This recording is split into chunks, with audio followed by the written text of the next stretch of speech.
Talk. I'm Marco Valletti. Well, the Yankees working to be perfect, but this one still stung.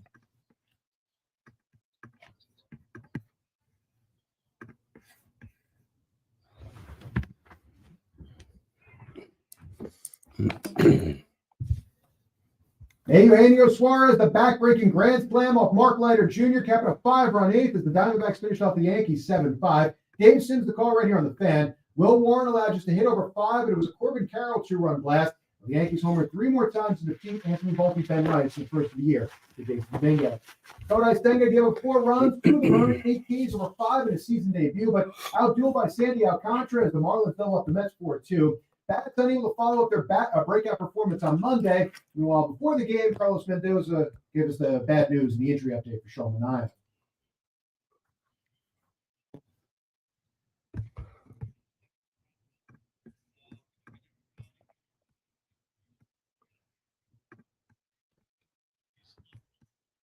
OG Anunoby continues to dominate of late, 27 more points. Knicks race the Sixers 105-91. That's 7 straight games with at least 23 for Anunoby. Mitchell Robinson had 14 points and 14 boards in the start for Karl Anthony Towns, who was out with a knee injury. The Islanders fell to the Lightning 4-1. They're now 5 points back in that final wild card.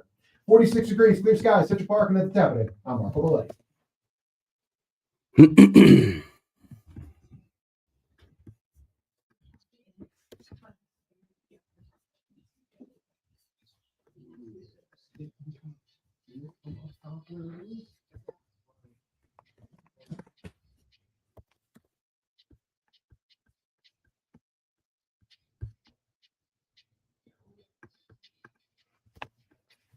Okay, here we go.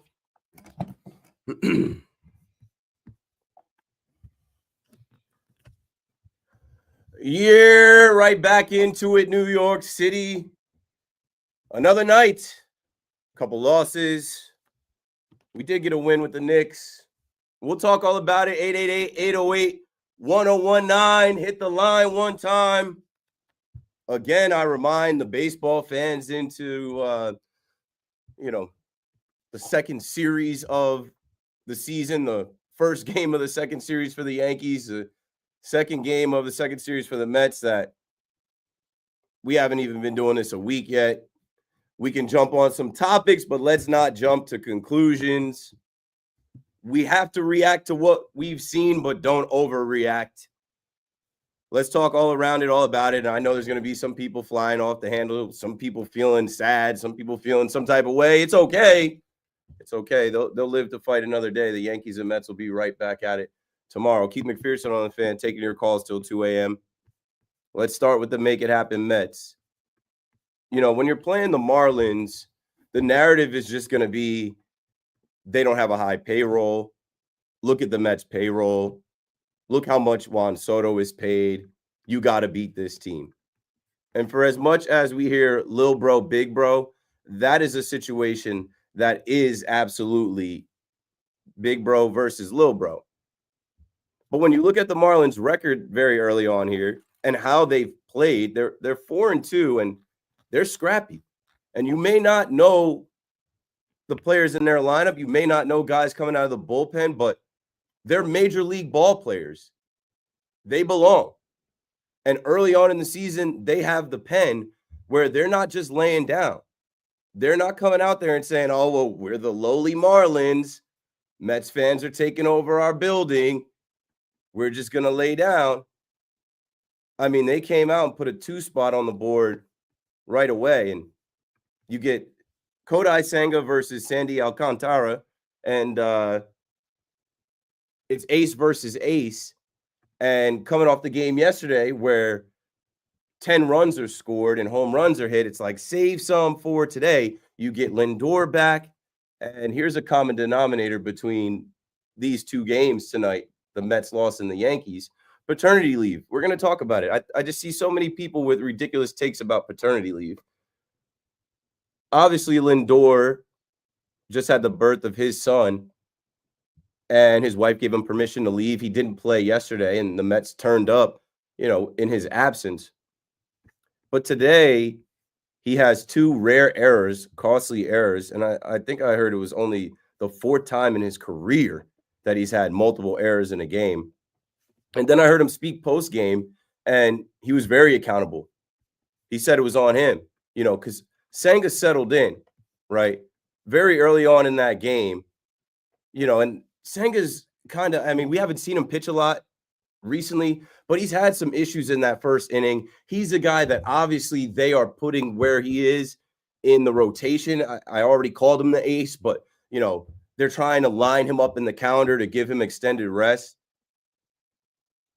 And he said himself that he thought that he lacked a little bit of calmness.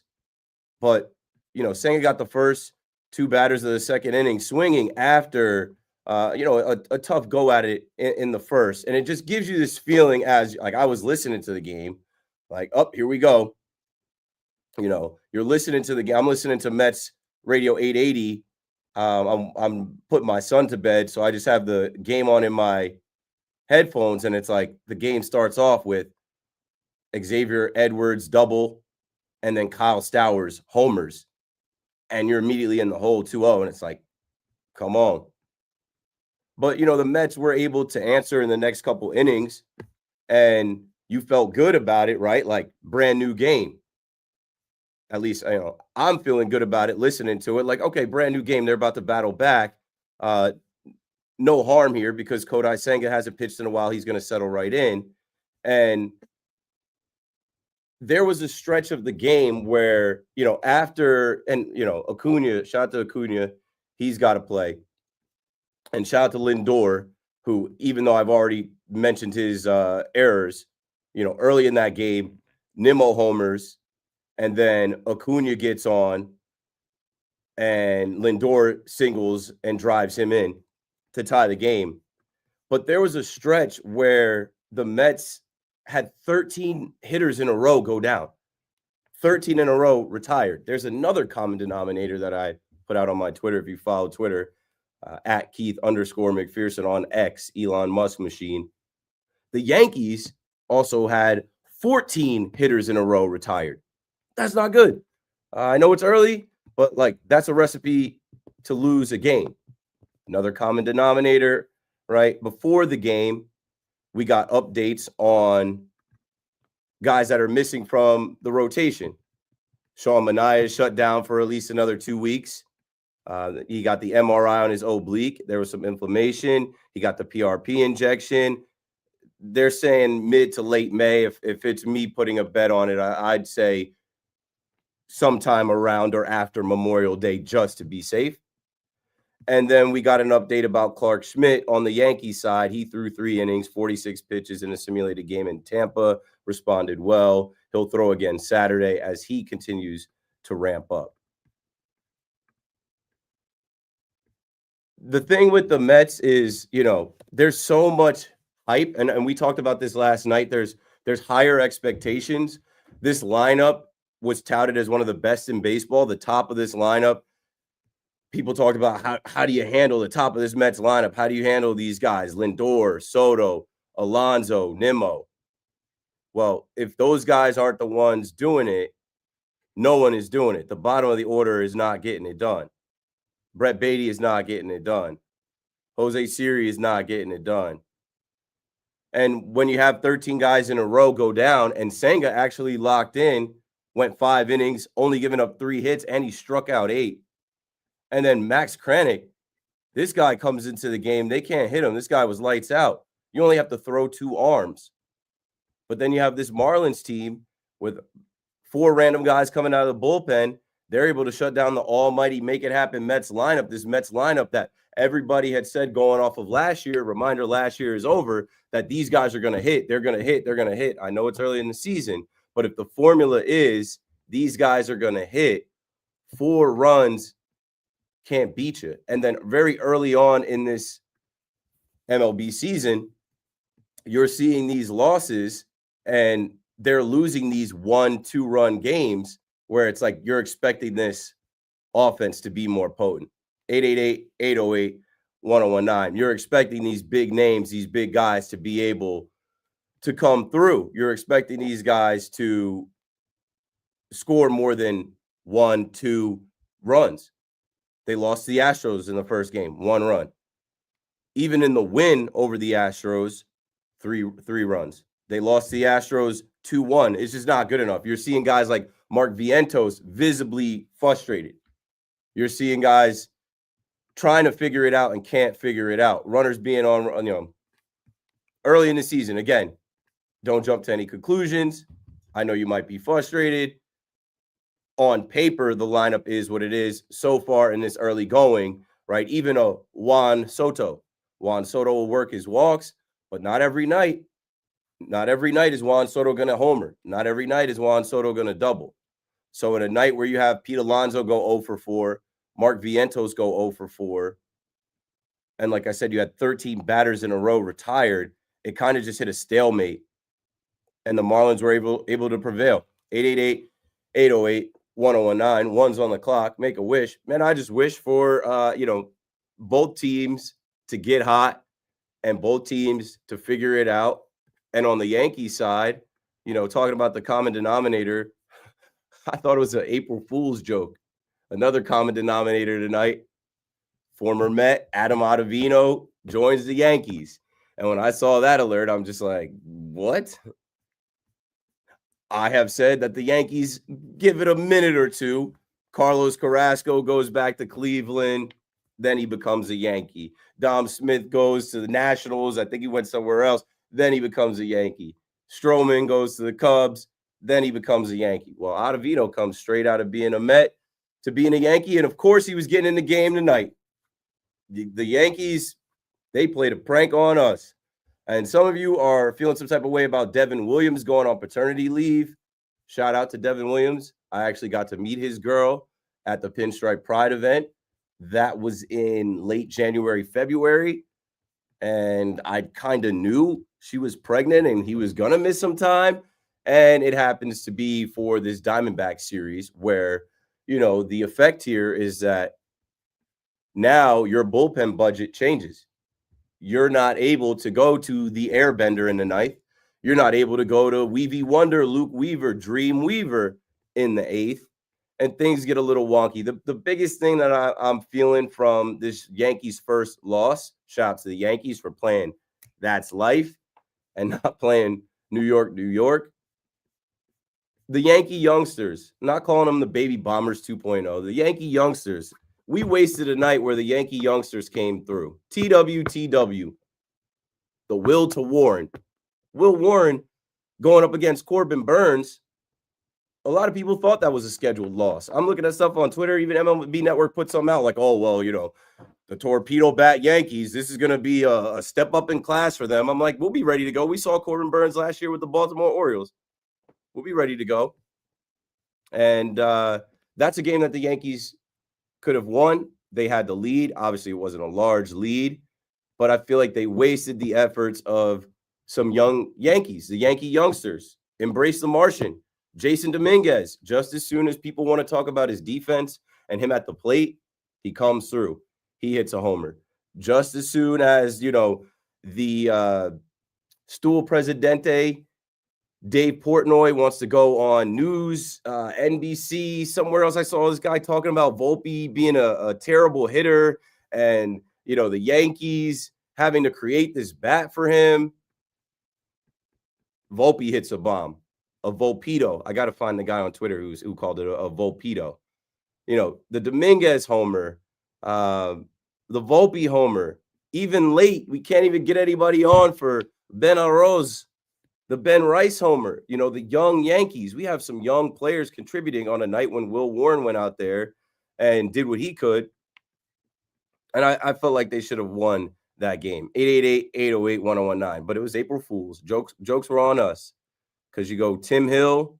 And Tim Hill, as soon as we just started to praise Tim Hill, I know I was talking about, man, Every time I see Tim Hill shut guys down, I'm thinking about why he wasn't in game 1 of the World Series.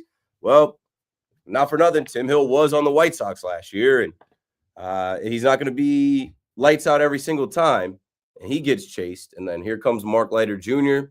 and Eugenio Suarez, who I believe is leading the league in homers, tied with Judge. Yeah, that guy was itching for one, waiting for one. He just went ahead of Judge with the grand slam tonight. And speaking of Judge did nada. the top of the order, that's another waste, right? The top of the order not carrying like they were, Goldie and Belly back to back, and Judge and Jazz. And that's another thing. This Malachi Moore cat behind the plate. I know we're not supposed to complain about the umps. It's always Yankees versus the umps, but you saw Jazz talking to him. He rang Judge up on a low strike. Get us the ABS system ASAP. 888-808-1019. The Yankees were due for a loss, but that's a game against Corbin Burns to open up that series where they battled. The young guys came through. The young guys did some work. And, we're going to talk tonight about Aaron Boone going to Tim Hill, Mark Leiter Jr., and then obviously Adam Ottavino is going to pitch. You don't have Luke Weaver go in the eighth because you don't have Devin Williams, assuming Luke Weaver would have been your closer, would have pitched the ninth if you had kept that lead. We're going to talk about how we get to the end of the game and Pablo Reyes is pinch hitting for Oswaldo Cabrera. They have so many lefty bats now. It's funny. Just like 3 years ago, the Yankees didn't have enough lefty bats. Now they have too many. Now they need a right-handed bat. They need Stanton back. We did get an update today on Stanton as well. Stanton is hitting off of the pitching machine and talking to reporters, and he's working his way back. But yeah, on a night where I thought the Yankees were about to overcome Corbin and Malachi Moore, obviously Corbin Carroll with the homer, Corbin Burns on the mound, Josh Naylor giving us a gift, and they end up getting got. And, shout out to the fourth place NL West Diamondbacks.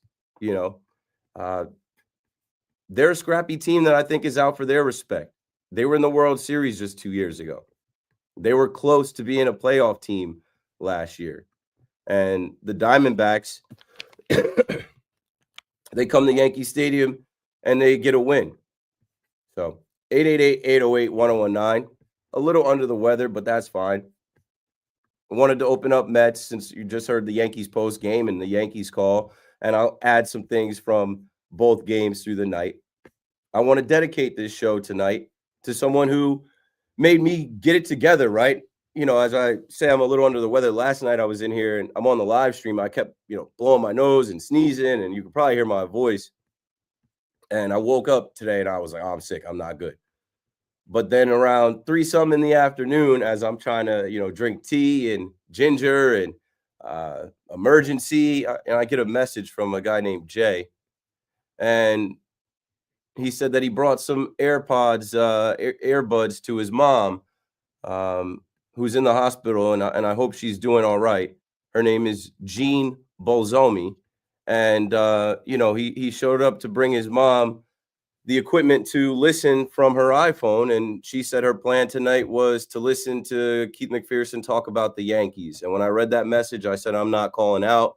I'm going to champ it out. And I'm going to be there to take your calls and be there to talk about the Yankees and the Mets and the Knicks and probably the Giants and the Jets as well, and do my job, because even though I don't feel that great, there's somebody out there that is not feeling great and relying on me so that they'll feel a little bit better. So shout out to you, Gene. I hope you're doing all right. Shout out to you, Jay, as well, for reaching out with that message. Keith McPherson on the Fan, 888-808-1019.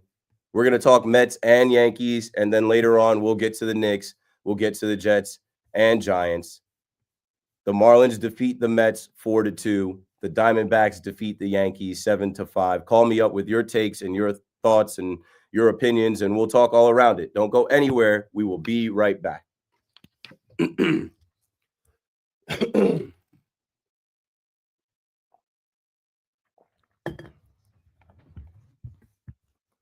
All right, yo. Should I be sad? I mean, you can be sad because it's the first loss. I'm not going to tell you not to be sad. I'm not going to tell you how to feel. There will be more games for the Yankees to win. You're right. That's a good way to be. Kevin, what's good? Short thing. Joe, what up? What's good, K-Mac? We need you to make another PSA about the F. Soto chance. We out here looking trashy as a fan base, my guy. Yeah, I'll talk about it. They're going to do it, though. Like, I'm done trying to police the fans. I'm done trying to police the fan base in that stadium. Nobody can do it. And It don't matter if it's me on the radio or Tiki Barber or anybody calling for anything. Like, people are showing up there, paying their money and doing what they want to do. Stop talking stupid. Mets face Sandy and Astros ace. Yeah, and you lost. Your lineup hasn't been almighty. You lost. You see that picture you got right there? The writing under that picture is the eternal underdogs. Yeah, so you eternal underdogs are hitting the underdog. Hey, KM, that Dave Sims grand slam call tonight was painful and Susan didn't help. I didn't catch it. I'll see if Paulie can cue it up. I'll see if Paulie can cue that up. See if Paulie could cue it up. All right, putting my notes together as well later for Jets conversation. Will Warren held it down. They wasted his efforts. It is what it is, though. It's baseball. There are plenty of games. You're going to lose a bunch of games. I think the Yankees set a record. Let me see, for most home runs in a game or in the first 4 games.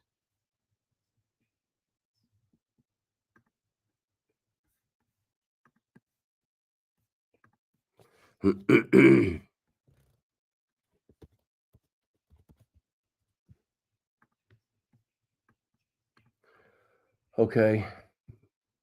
Got the Mets replay here. You got a Nimmo homer.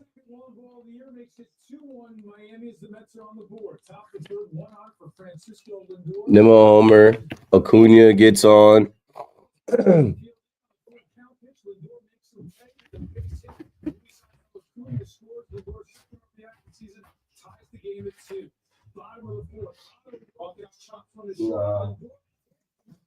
Would be one of 2 errors on Lindor on the night. Later in the inning, Graham Pauley makes him pay. Facing Senga with 2 on, and he says It always is worse at night. So it's like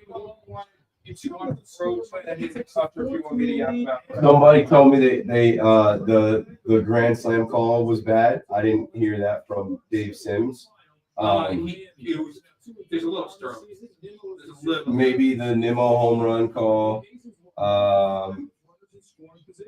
Volpe home run call, Dominguez home run call, and then maybe the Eugenio Suarez grand slam. Those 4, if you can get them loaded up. Yeah. All right.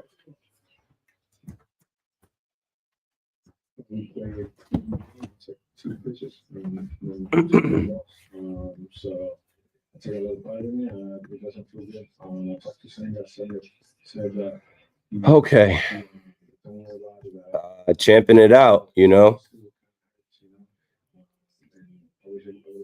Yankees faced an ace, and what happened? Some of you are so dense, bro. This guy's the worst. This guy, PR, he changes his profile pic, but he'll never change it to his face because he's a coward. He's just going to hide and type online. The Yankees faced Corbin Burns today, and let me go to the box score so we can tell you that he didn't dominate the Yankees. Corbin Burns goes 4 1/3. He gave up 4 hits, 4 runs, 2 earned, 2 unearned. He had 3 walks, 8 Ks.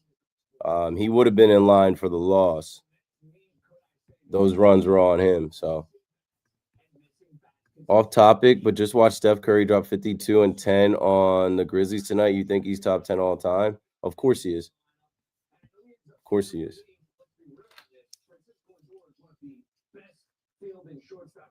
Oh, I didn't know we were back. Yo, tell me we're back. I'm hearing the beat playing through my headphones. I'm talking to the live chat. I'm watching my boy John Jaskremski on SNY. I'm like, yo, we're back. Keith McPherson on the fan. A little congested, but it is what it is. You know how, like, when night falls, if you're sick, your symptoms get worse. So, like, that's just where I am. Eventually, I'll go to bed, but not right now. 888-808-1019. Let's get to the phones. Let's see what's on your mind, what you're thinking about the Mets and the Yankees, I'll hit you with some of the calls. I think we have some calls loaded up from Dave and Susan. Maybe we'll get some Howie Rose and Keith Radden as well. First is Bruce in Flushing. You got it, Bruce. Not that upset that we lost. We probably should have won the game. Was one of those early season games that things happen. For example, our closer was away. So we have a couple injuries down in the bullpen with Ian Helmerton and other people. So I'm not gonna totally freak out about the loss. And on the other hand, more good things happen than bad things happen in this game. Warren pitched well. Dominguez had 2 hits, including a bomb at an important time. Volpe hit a bomb. Now, I have to tell you something. This whole thing about the bat, was totally overrated. And I still think it's overrated. I will admit, when Volpe hit that home run halfway up the bat, in a cold night, and it went in rows, 12 rows into left field stands, I did raise an eyebrow. Did it go that far? I thought it went to the bullpen, but I know it was definitely out. We all knew it was out. Yeah, it was maybe one to bullpen, but it's like people we didn't just make it out like Soros so much. If there were seats in the bullpen, the seats probably go back 12 rows. Yeah. So a lot of looking, and Cruz was. Oh, another guy. He's not a young Yankee, but we wasted his appearance. Over a course of 162 games, this is going to happen. And listen, we went through a closer last year that totally blew 12 or 13 games, and we still went to the World Series. And that bullpen's much better now. So you figure in a few weeks from now, that bullpen is going to be 7-8 deep. And, Schmidt is coming back in a couple of weeks. So, like I said, there was more good things that happened. We had enough runs to win the game, and our main guys like Judge. Saying one of our main guys was Jazz. Anyway, He is.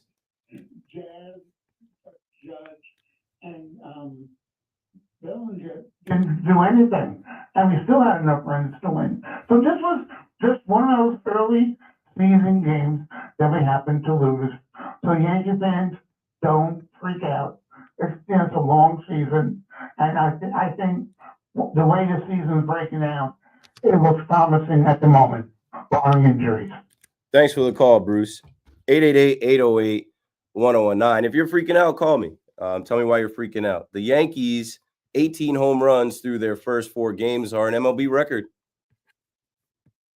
They're the Bronx Bombers and the Yankee youngsters. You get home runs hit by guys that are all under 25 today. Would Yankee fans be freaking out about tonight? Devin Williams. I had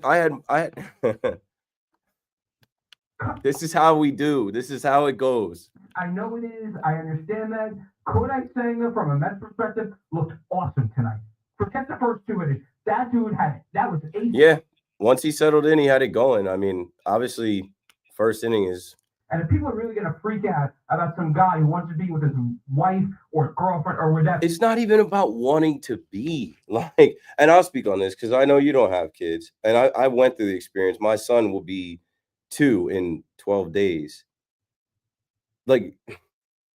It's different for everybody. So please don't judge any man or woman about, their paternity or maternity leave. Mind your business. I had people judge me when I was away from WFAN. I had people online. Oh, how long's he going to be out? Don't worry about it. As long as I need to be out. Jokes were made. I remember I still tell Jerry Recco's joke. He's like, Keith McPherson has been on paternity leave so long, he just dropped his son off at college. I'm like, that was well played. But I can speak to my experience. I'm from the Shore area, Monmouth County. My wife is from Ocean County. Both of those places are well over an hour south from New York City.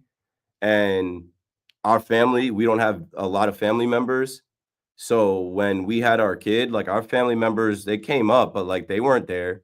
And, there was a lot on my wife that I had to hold it down for her. She had a C-section one. So that's literally a surgery where they're cutting you open and it takes a month to heal.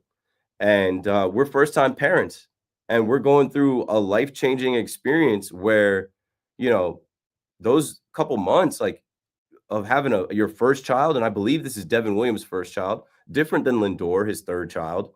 Like third time around, of course, his wife's like, "I'm good. Go ahead, go do your thing. Like you're the captain of the Mets, the shortstop of the Mets." But hey, like what did I say about the common denominator here? That's tough to see Lindor miss a game when you know he wants to play every game. He's been very vocal about no rest, no days off, and then he makes two errors, and it made me immediately think that's from having a couple days off here. They didn't play Sunday. He didn't play Monday. Tuesday, ball kind of eats him up. And, with Devin Williams is not signed here long term. Devin Williams, I just told you I met his girl at the Pinstripe Pride event. You got to hold it down for your significant other, whether it's your wife, fiance, girlfriend, and everybody's situation is different. You don't know how many people don't have, both their mom and dad, like the baby's grandma and grandpa on both sides. And you don't know how many people don't have siblings or whatever. Like this is something that gets talked about so much. I don't know if Devin Williams' kid was born yet. It does not matter. That is more important than any of this. It is one game. It is one baseball game early in the season. It's the fourth game of the season. It's the second series of the season. If he's not back for this entire series, so what? The Yankees didn't need him. The Yankees used him once. And you know what? You guys need him. You guys were booing him in the stadium. Kids were booing him. I had an 8-year-old kid in front of me booing Devin Williams. I'm like, please chill. So, yeah, that's my little sidebar about paternity leave. Just like, please mind your business and understand that, like, these sports are a game. It's entertainment. These players, they go from team to team and, a life being added.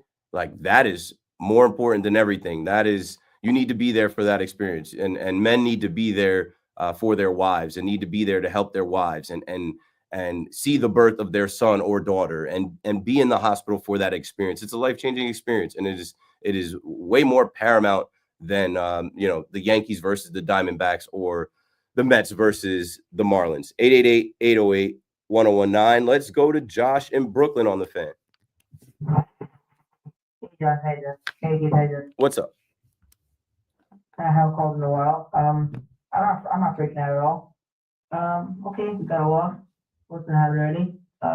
It's a shame that Judge didn't really perform. But we still got a lot of good performers like Volpe and so on. We'll say that Torpedo Bat's really helpful. Sure. And with Judge, what I was joking about today was everybody keeps talking about, oh, well, he's got to do it in the postseason. You can't fast forward to the postseason. Right? Everybody, oh, Judge is Mr. April. Today was the first day of April. I guess he's having a slow April. He had a hot March. It's baseball. He's not gonna hit every day. None of them are gonna hit every day. That's why it's a team. That's why they have a lineup. Yeah, he's not God. You can't expect that. So we said a lot. We got a lot of young players going, and also you have to remember this is pushing through with tons of injured key players on the team that hopefully get back as soon as possible, like Stanton and so on. Yeah, Clark Schmidt, Stanton on the way back. Devin Williams will be back whenever he's good to be back. I know he's not hurt. Luis Heel, he's around. When he's back, he's back. What's the status on Cole? Cole, see you in 2026. But actually, I heard the process that he had. He could be back sooner than we expect, but he's not going to be able to help with this year at all. Right, of course. Right-handed bat, DJ LeMahieu. Where you at, DJ? Where's DJ LeMahieu when you need him? Just kidding. 888-808-1019. I was hearing conversation about the Mets need another bat. The Mets need another bat. I think they have enough bats. They need to put it together, and it's okay. It's early. They're going to get hot. I mean, they got hot once the weather was hot. And now you already hear, Paulie said, what are people freaking out about? I already hear people talking about Lindor. Lindor got his first knock of the season today, drove in a run, but people are like, oh, Lindor with the slow starts. So it's been a couple games. It's been 6 games. notoriously Five games. no, but even in his career, he always 4 games for him because he missed a game. being said, all these people who are killing Lindor when Lindor is carrying the team in September, and you know, hopefully this. Yeah. See, yes. Fear. You're going to be the ones who live and die with every pitch and every game and 162 games. Correct. You overreact to everything, and that's just what you do. And you're going to have the fans that are going to come in for the big moments of the season, not going to overreact in April, but are going to be there, and they're just not going to overreact and not going to take part in the roller coaster. I don't know how we all coexist. I don't know how we all watch these games together and talk about this stuff. I don't know if one is. I don't think one is better than the other in terms of like being a fan. I really don't. I'd like to think I'm somewhere in the middle, but people just have to relax. Free LAX. I just like, if I was a Mets fan and I watched Lindor's heroics last year, he'd be immune to criticism. And I said that about Stanton, right? I'm not going to say a bad word about Stanton after what I saw him do. If I'm a Mets fan and I saw what Lindor did putting the team on his back last year, I wouldn't have a word about. I wouldn't. He gets a couple months of grace. He gets March and April of grace. Actually, his back last year. Remember that? Yeah, and champed it out and still hit home runs and still played and played both sides of the ball and led off and played with energy. But that's what I was saying. I don't know how we coexist, even with Yankee fans. There are Yankee fans that can't appreciate Judge's greatness because they're still stuck in October. Tonight was the first night game. I wanted to go to the game tonight. I gave my tickets away. Tonight was the first night game since the nightmare before Halloween, since Game 5 of the World Series. It's the first time the lights had been on in that stadium. And I don't know, the way I am, I want to erase those memories. I wanted to be back in there for a night game. And there's still so many fans online that are like, yeah, whatever. Judge can be great. Judge can hit 80 home runs. I don't care unless he does it in October. I'm like, we have to get there first. He's got to perform in the regular season for us to be in October. You can't appreciate this. This guy's got a 8 WAR already and well, not after today, but that's what I'm like. I don't know how us baseball fans coexist when there's 2 different types. There's really 5 different types of fans. And you said it yourself. The bar for the Yankees is World Series or bust. So I think a good amount of Yankees fans and Mets fans are just going to parachute in October or during a big game in September or the Subway Series and be like, all right, I don't really care what you did in April or March or late March. I want you to do it in a big moment. And that's all they care about is that big moment because that's where everything really matters. They care that Judge is only hitting 195 in 45 career postseason games. They care about that's the only thing they're worried about is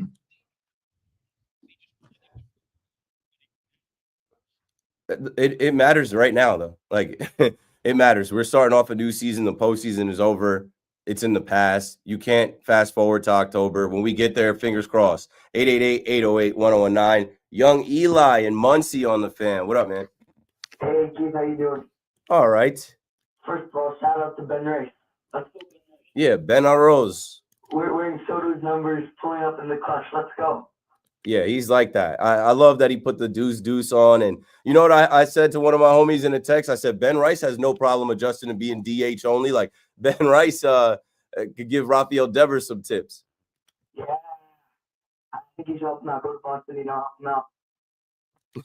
He's from Boston. So, maybe they have put 2 and 2 together up there. I'm sure some of his high school friends are like, hey, this guy could DH, Devers can't. Yeah. Oh, sorry, you being at the game on Thursday? I was at opening day. I was at the game Saturday. I didn't go Sunday and I didn't go tonight. I don't know when I'm going to the game next. I got a little bit of a head cold that I thought was allergies that I got to shake. I want to go tomorrow, honestly. No, because I might be at the game on Thursday. I want to be able to see him. Yeah, if I go, I'm not hiding. If I go, you will see me. If you follow me on Instagram, Twitter, when I'm there, I'm not keeping it a secret. 888-808-1019. Yeah, shout out to Ben Rice. I know when I was on with Dave and Susan during spring training, they asked me one person I was excited about or one person from spring training that caught my attention. I said Ben Rice. I followed up with Cody Bellinger, and we'll talk about them both. But Ben Rice, I'm like, this kid said he put 5 to 10 pounds of muscle on. They let him go back to catching some, which helps these guys as we're talking about Devers, right? Devers is not playing any third base. They need to just go ahead and let him play third base for a game. Maybe that'll unlock him. But I'm like, Ben Rice made history last year as the first rookie to have those 3 homers. And I felt like he accelerated through the minors so fast. I'm like, I'm excited to see what he does this year because I think he's going to have confidence. And he talked to Meredith Marakovitz about it, right? Like saying like he having the experience of last year, he does feel confident. And I mean, he came in the game tonight when he stroked that home run late. I'm like, damn, like Grisham and Wells couldn't get on before him, but you know, that's how it goes, man. The Yankees had the lead. They found a way to blow it. And I felt like I saw it coming. I felt like I'm like Tim Hill, Mark Leiter Jr., obviously the thought hanging over us of like Devin Williams is not available. Luke Weaver's got to close. They're coming off an off day. I don't know. It is what it is. Decisions get made. Pitches don't get made. Mark is out in Cali on the Fan in New York. What's up, Mark? Yeah, no, me and you both, Keith. I saw it, man. It took 4 games for Aaron Boone to feel his. Here we go. Booney. And so here's what bugs me about the way this dude manages the freaking game, okay? So mind you, Tim Hill gave up 2 hits. The dude threw 4 pitches. So you're like, okay, Mark Leiter Jr. comes out. The dude threw so many pitches that like Arizona hitters were just like, we're gonna crush it. Yeah. 2 pitch for pitch 5, and Wells, I'm seeing Wells' fingers, and he throws them a fastball over the middle of the plate. Like, I would have fine for him just to walk the guy, make it 4-4, then Rice gets a walk off. I was gonna say it's the walks that killed him. The Ketel Marte walk, and there's already guys on. Pavin Smith walk. Will Ward reminds me of Deli Garcia. He is not going to make it, in my opinion. No, don't say that. Don't say that. It's so early on Will Warren to write him off as a Davy Garcia, and the Yankees ruined Davy Garcia. I've watched him in like a minor. He doesn't have overpowering stuff. His fastball curve combos like mid at best. The only way you get struck. Bro, he battled today. He ended up going 5, giving up 1 hit. Yeah, he pitched well today, right? But I'm just saying, it's just like the Yankees don't have a starter that's like gonna blow you away. Like, are you blown away by Clark Schmidt? No, and he's not available right now. Not available, right? So the thing is you got Warren. The Yankees have had a plethora of the years just come up. Like, where was Ryan Yarbow today? Where's he at? Where was? I would have rather had Luke Weaver get a 4-out save, but by like it's only gonna bat it. That's it. You're not gonna bat it right call. But listen, Keith, there's gonna come a time where a smaller company is gonna hit it. And then the Yankees are gonna have to make decisions. What do we bring up? Does Papa Red play every day? Does he play it? He's not even gonna be here, bro. He showed you he can't field. Well, I don't want to say he can't field, but he made mistakes fielding on Saturday. And if he's not hitting like he hit in spring training, then like they're gonna make another move. They're gonna get him up out of here. It's not gonna be for long. 2 years ago, he batted like 284 with the Red Sox, like 70 games. I know, and that's too. Like, how old is Pablo? 31. They're giving him the nod for like he's 31 because of his age and experience. I'd rather just see Peraza, Cabrera, and Peraza.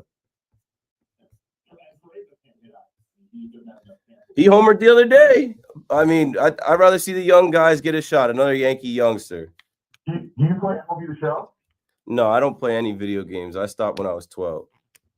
I love it, man. So MLB The Show, I don't play as my franchise, but I basically just like 53, take it to 53. and stuff like that. And I'm really, really good at it. But the thing is we've been hearing for years, Keith, that the Yankees have analytics beyond other teams.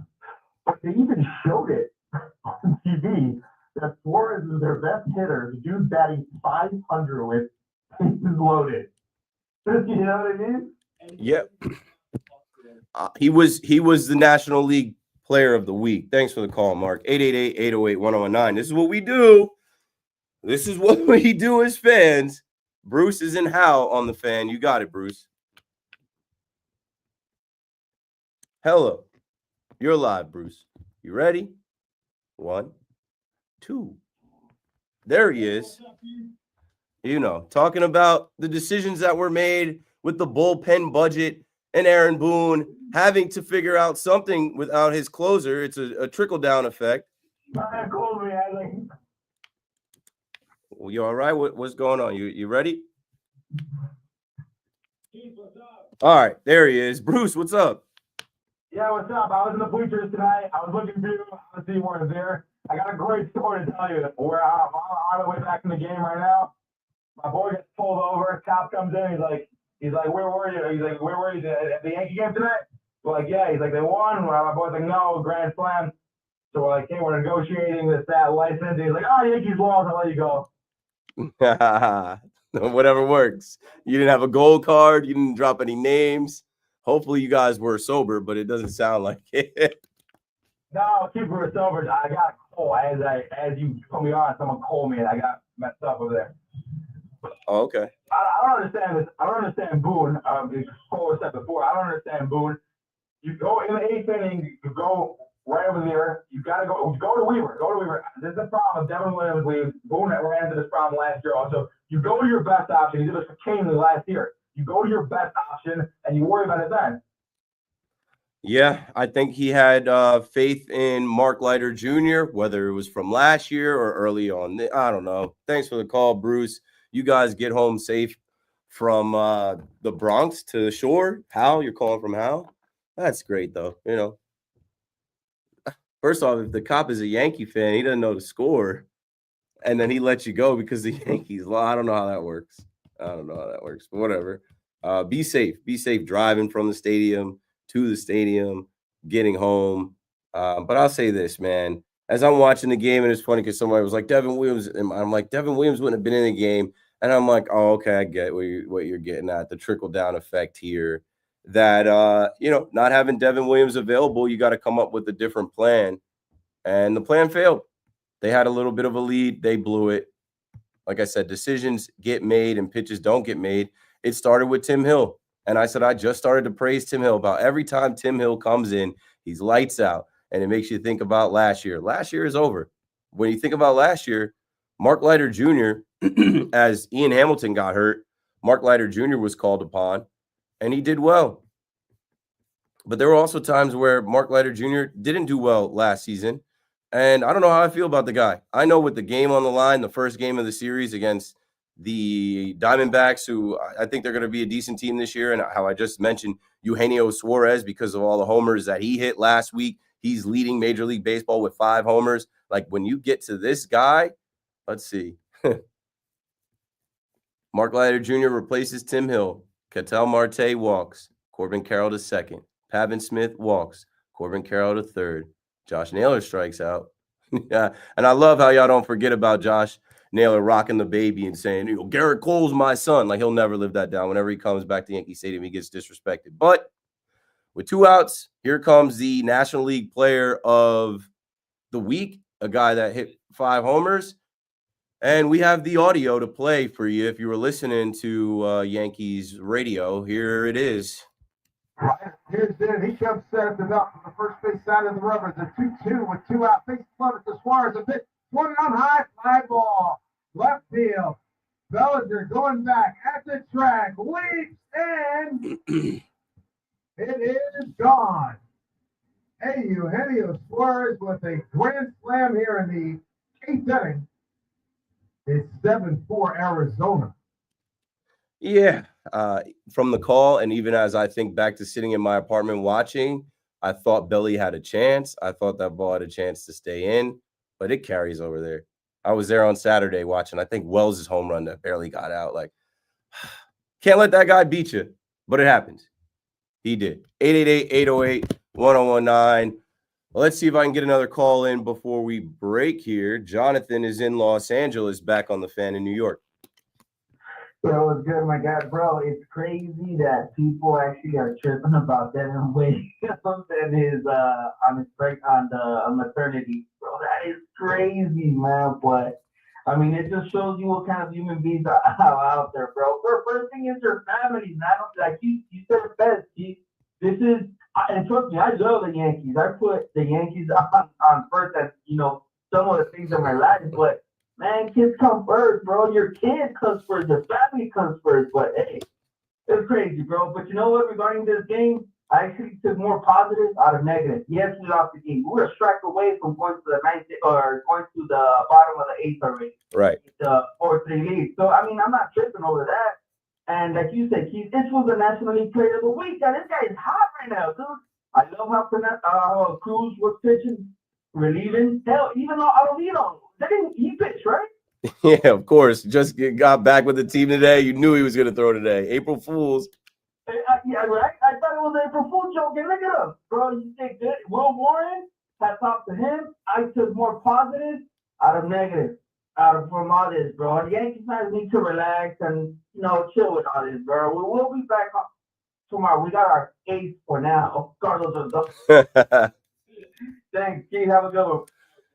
Thanks for the call, Jonathan. 888-808-1019. I guess that's how you got to, look at this thing. It's baseball. We let Eugenio Suarez get the best of us. Maybe in an alternate universe, he doesn't make that swing and whatever. But I don't know. I enjoyed watching the game. Like I said, the Yankee youngsters, you get 2 hits from Ben Rice, another homer. You get 2 hits from Dominguez. He was due. He homers. All the talk about Corbin Burns coming in and how the Yankees aren't facing the Brewers anymore. They were able to get to him, and all the chanting against Josh Naylor, and it got to him where he floated a ball over Corbin Burns' head. They couldn't make that play. The bullpen gets you, and usually the bullpen is solid, but they're able to get got to. It's baseball, so I'll take one more call before we go to the break. I don't think anybody's really tripping, but this is what we do. That's why we have WFAN. That's why we have a radio station at night with live people all through the night, where if you watch the game, you can call in and you can complain. And then you know what? We flush it, and then we got another game tomorrow. Jose is in the Bronx where the Yankees just played. Go for it, Jose. Yo, cool Keith was good. Holding it down. Yeah, that was a great call. You got people calling you from LA, man. That's real good. The only reason I call, it was cool, is because look, it's baseball. You know how long me and you gonna be talking baseball from now to October. And Yep.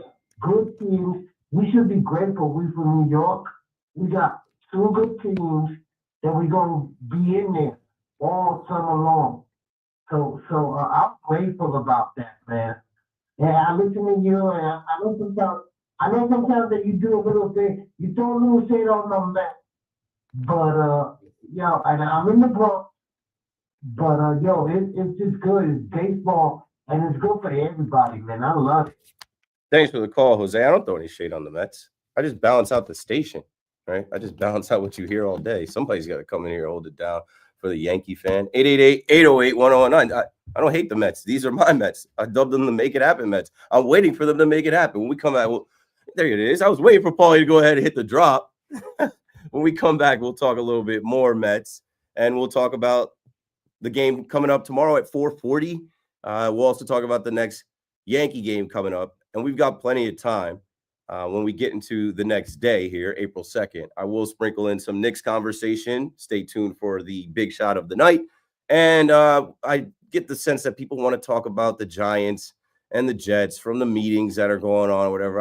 I can't get too much into it until we get to the draft. But I'll sprinkle some in if it fits your fancy. Keith McPherson on the Fan. I'll say good morning on the other side. Don't go anywhere. We'll be right back.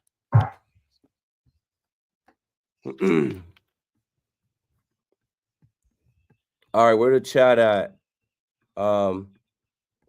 PR T.O. Al was on, I think, Saturday. He's not full time. I'll take off so that they put C-Mac in my spot, and then Al can come in and rock. You feel me?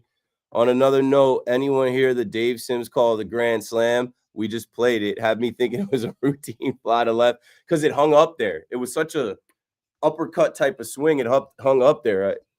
Even the way Bellinger was tracking it, it felt that way. Internet troll. I don't agree with most things you say, but the Devin Williams situation, you're 100% correct. Family should always come first, no matter what your job is. It is. Like, It's a no-brainer. I don't think there's much of a conversation. Your wife, your fiance, your girlfriend goes into labor, you go. You got to be there for the birth of your first child to experience that. It's life-changing. And I can speak to it firsthand. I'm going on 2 years being a father. I was here at this radio station. I had shows to do. And the week leading up to my son being born, the 13th, it was a Wednesday. And I was off the 2 days before.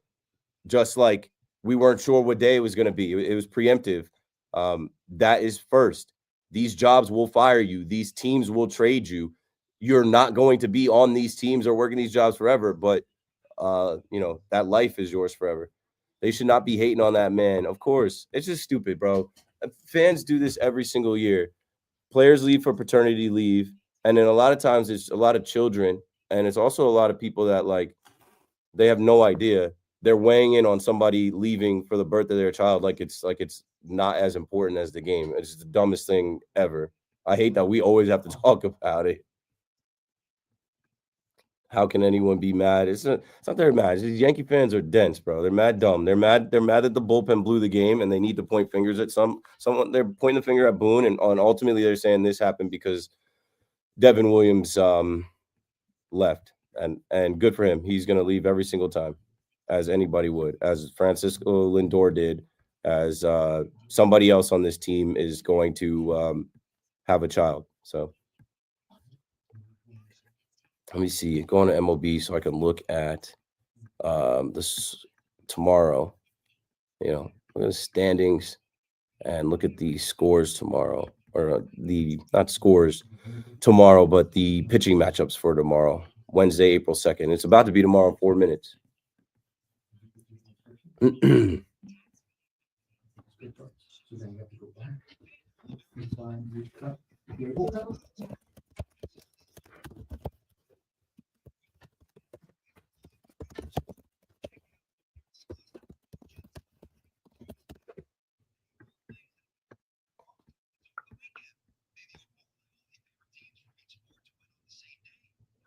Yeah, I have not looked at the NBA, but I will. We'll get to the big shot stuff. I know the Knicks won. OG Anunoby is really in his offensive bag. Landry Shamet with 20 off the bench is a pleasant surprise. It's making Knicks fans definitely think and dream about this team coming together when Brunson is back. We wasted a night where the Yankee youngsters came through. TWTW, the will to Warren. Will Warren going up against Corbin Burns. That's a game that the Yankees could have won, but I feel like they wasted the efforts of some young Yankees, the Yankee youngsters. Jason Dominguez, just as soon as people want to talk about his defense and him at the plate, he comes through. He hits a home run. Dave Portnoy wants to go on news, NBC, somewhere else. I saw this guy talking about Volpe being a terrible hitter, and the Yankees having to create this bat for him. Volpe hits a bomb, a Volpedo. Even late, we can't even get anybody on for Ben Rose.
Let me see here with the Mets.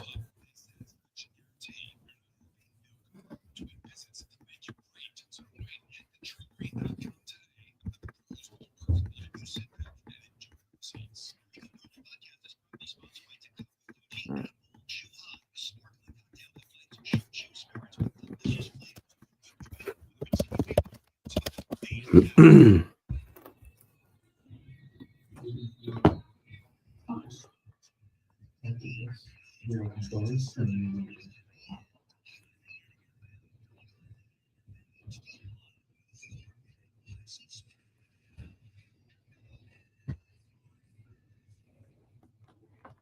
evening at 12 a.m. I'm Jennifer Williams. This report is brought to you by Roto-Rooter. Leave plumbing to the pros at Roto-Rooter. NFL owners meetings, Giants head coach Brian Daboll hasn't ruled out drafting a QB, but hasn't ruled out drafting Travis Hunter at 3 either.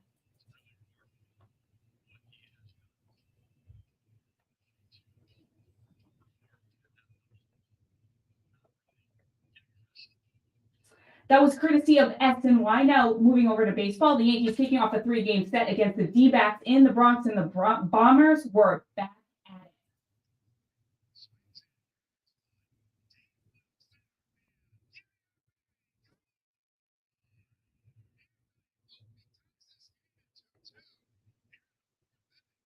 That was the fans. Dave Sims on the call. Eugenio Suarez put the Yanks away with a grand slam in the 8th. Arizona takes game 1 of this 3-game set. 7-5 Volpe using the infamous torpedo bat, which Sean Carlos Stanton used last season and plans to keep using when he returns from tennis elbow in both elbows. The 35-year-old slugger has seen improvement. He's not, quote, close to a comeback, however. Mets fall to the Fish 4-2. Knicks top the Sixers 105-91 thanks to 27 from OG Anunoby and a double-double by big man Mitchell Robinson. And the Islanders fell to the Lightning 4-1. Isles 5 points back of that final wild card spot. And that's what's happening. I'm Jennifer Williams.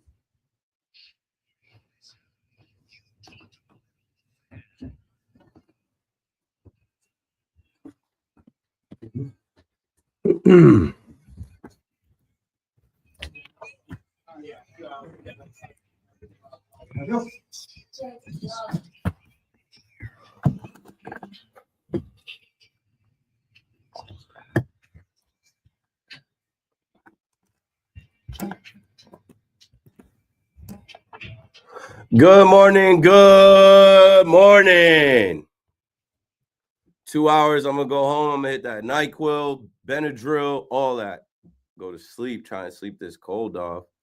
The weather is just like when they say you're under the weather, it's because the weather changes so much around here. You don't know how to dress. You don't know how to act. I don't know where we are. Is it spring? It is officially spring.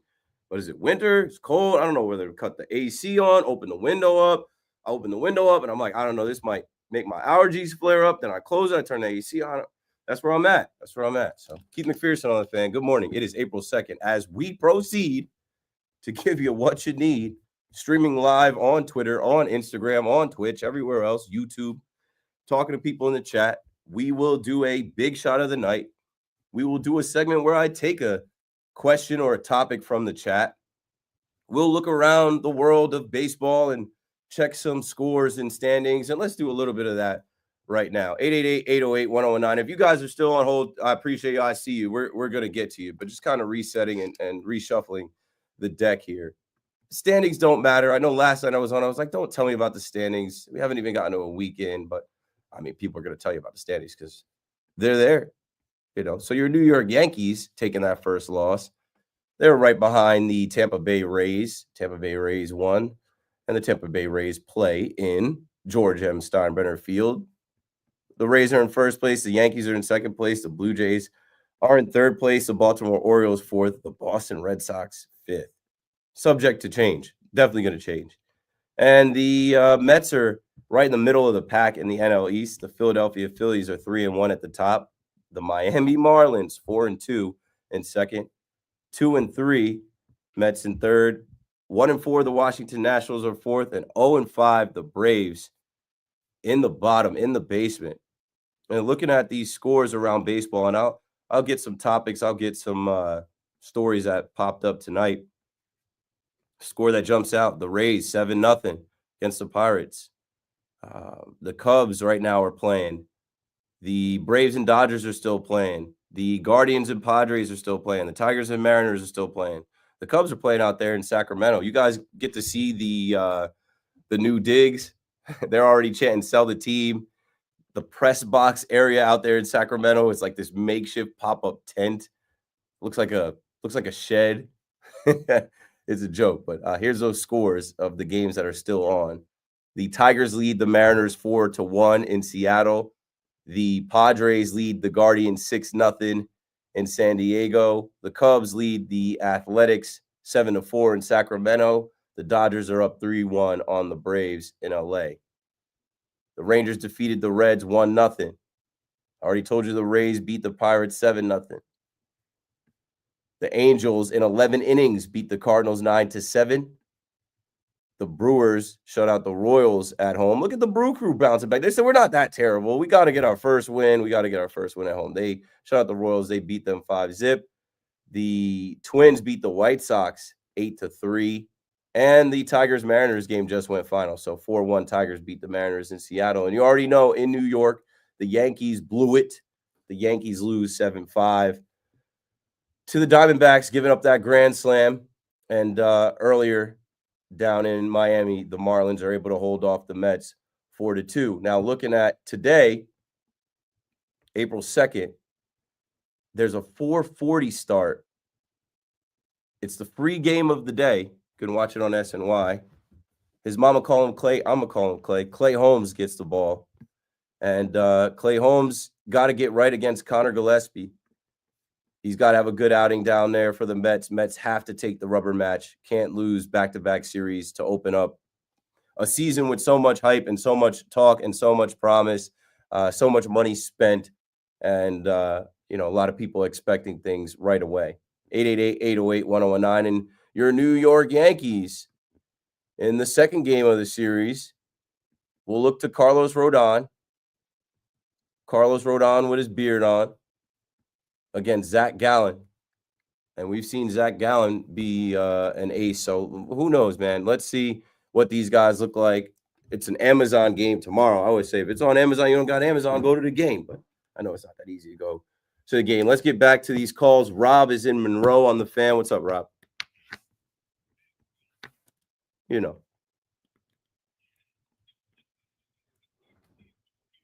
I mean, the bat evolves over time. You go back, the angles were thick and everything like that. And then, maybe, I don't know, 5-6 years ago, a bunch of guys went to these axe handles. That, obviously gives you a better grip. But I will say the one thing that made me happy about this whole thing, people that don't watch baseball are talking about baseball. Yep. Yep. It's a great marketing scheme. Marucci marketing their bats. People are buying these bats that aren't playing in Major League Baseball. People are looking up this stuff. I saw Joel Sherman and John Heyman had the bat master on to explain Volpe's bat. There's a lot of talk right now about these bats. And like you said, people that don't watch baseball day in and day out are like, torpedo bats? What the hell? They're cheating. What's going on? Is that why the Yankees have broken the home run record for the first 4 games? Maybe I'll watch. And you know what? I said it last night. Rob Manfred is like, this is great. This is not new. But if it's new to the masses and people are talking about, nobody's talking about the Final Four. Nobody's talking about these coaches meetings going on. It's about torpedo bats. Yeah. I mean, more eyes. I hope so. Yeah, it works. Thanks for the call, Rob. It is not steroids. It is not spider tack. You know what I'm saying? It's not the juice ball, but it's the torpedo bats. Let's see. So from Marucci Sports, the co-founder and CEO, Ken Ainsworth, was on with Joel Sherman and John Heyman explaining Volpe's bat. And Volpe homered tonight, so that just adds to it. And like I told you, 18 home runs is the record for the first 4 games. So, people are going to talk about that. I'm looking at this on Awful Announcing. Jazz with his One Piece gear. And I put a note. I don't watch One Piece, the show. But it's just so bright and loud. And he's got it from head to toe. And on his shin guard and his elbow, it says monkey. And it's not a good look because people don't know these characters. And so I don't know the character. And I'm like, I got to look this stuff up. The character is Monkey D. Luffy, a.k.a. Straw Hat. But I'm like, Jazz is just so different, bro. He's making this anime show, his whole swag, his whole drip. And it's a show that I saw. It's 20 seasons. It's not like Dragon Ball Z. It's not like Yu-Gi-Oh or something. Like I don't know. I look at those two shows as like shows that everybody knows. But Jazz is promoting the show. I hope he's getting a cut. You know what I'm saying? I hope he's getting some type of promo for that. 888-808-1009. Ray is in the Bronx on the Fan. What's up, Ray? Well, I've been listening to the show tonight on my drive back to Babylon, and I just want to let you know, Devin Williams, it's his first child. He's extremely excited about this child, naturally, as anybody would be, as you were when you were having your first baby, or me when I was having my fourth. I mean, it doesn't make a difference. It was something he wanted to be there. He has to be there. He took paternity leave, and he should be back with the club by Thursday, from what I understand. And congratulations to him. And the other thing I wanted to add is, what a wonderful night, what a wonderful performance by Fernando Cruz, the Lion King. I mean, he really showed us after his poor outing in spring training the kind of pitcher that he really is and why the Yankees got him. Yeah, New Jersey Jackal legend, and this is a Yankee legend on the phone. Ray, you don't have to call the regular line. Text me. We'll get you right on. I'll send you the hotline. I've had you on as a guest. You don't have to call the regular line and wait on hold. I feel like you've been waiting on hold for a while now. On my drive home, and I'm just going to say, I forgot that I was waiting because I was listening to the show.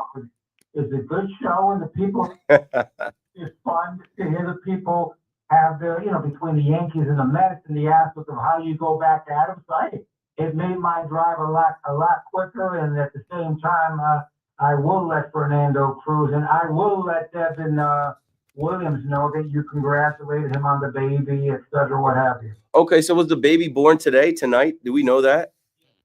Okay. And so they'll be back.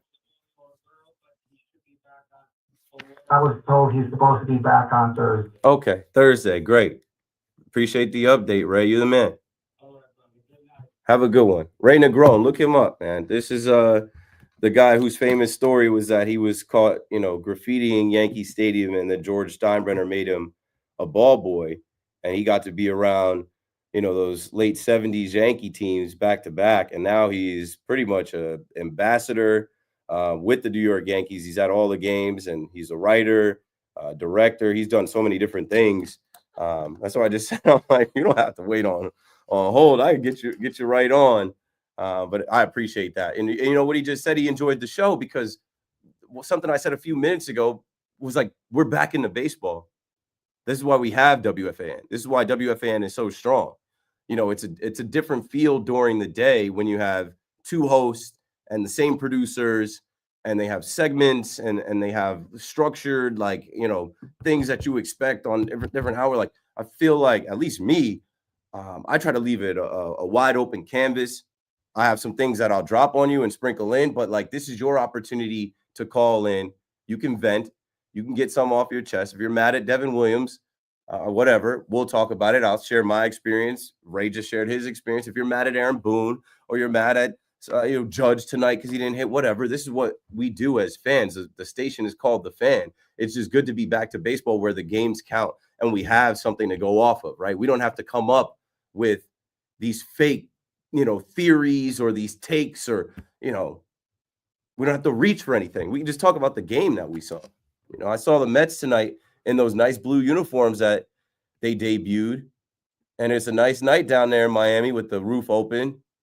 And you know what? You got to give them some credit. Somebody was in my chat like, come on, man, they faced Sandy. And you know what? I thought when I was on MLB Network, Sandy's last name is pronounced Alcantara, with an emphasis on the contra, like that part.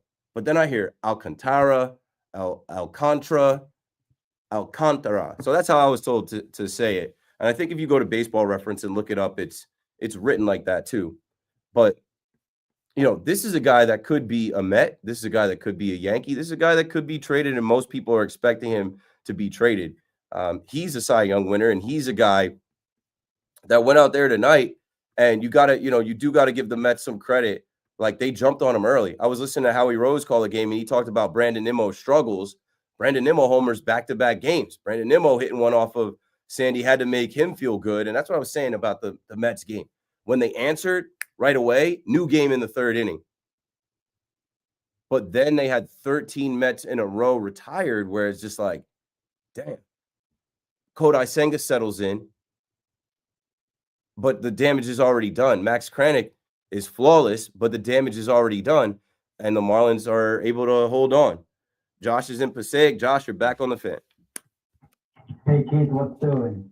You know, doing the sports talk in New York, talking to the fans. So, first off, you can't believe any news you ever get on any pitcher's timetable. Every time you think they're about to start throwing again, this thing pops up, this thing pops up. And, you know, it kind of feels like they're like NBA stars right now with the amount of games, the amount of injuries that pop up delaying their returns. And it's just annoying. You think you're getting your guy back, and it just doesn't happen another month after.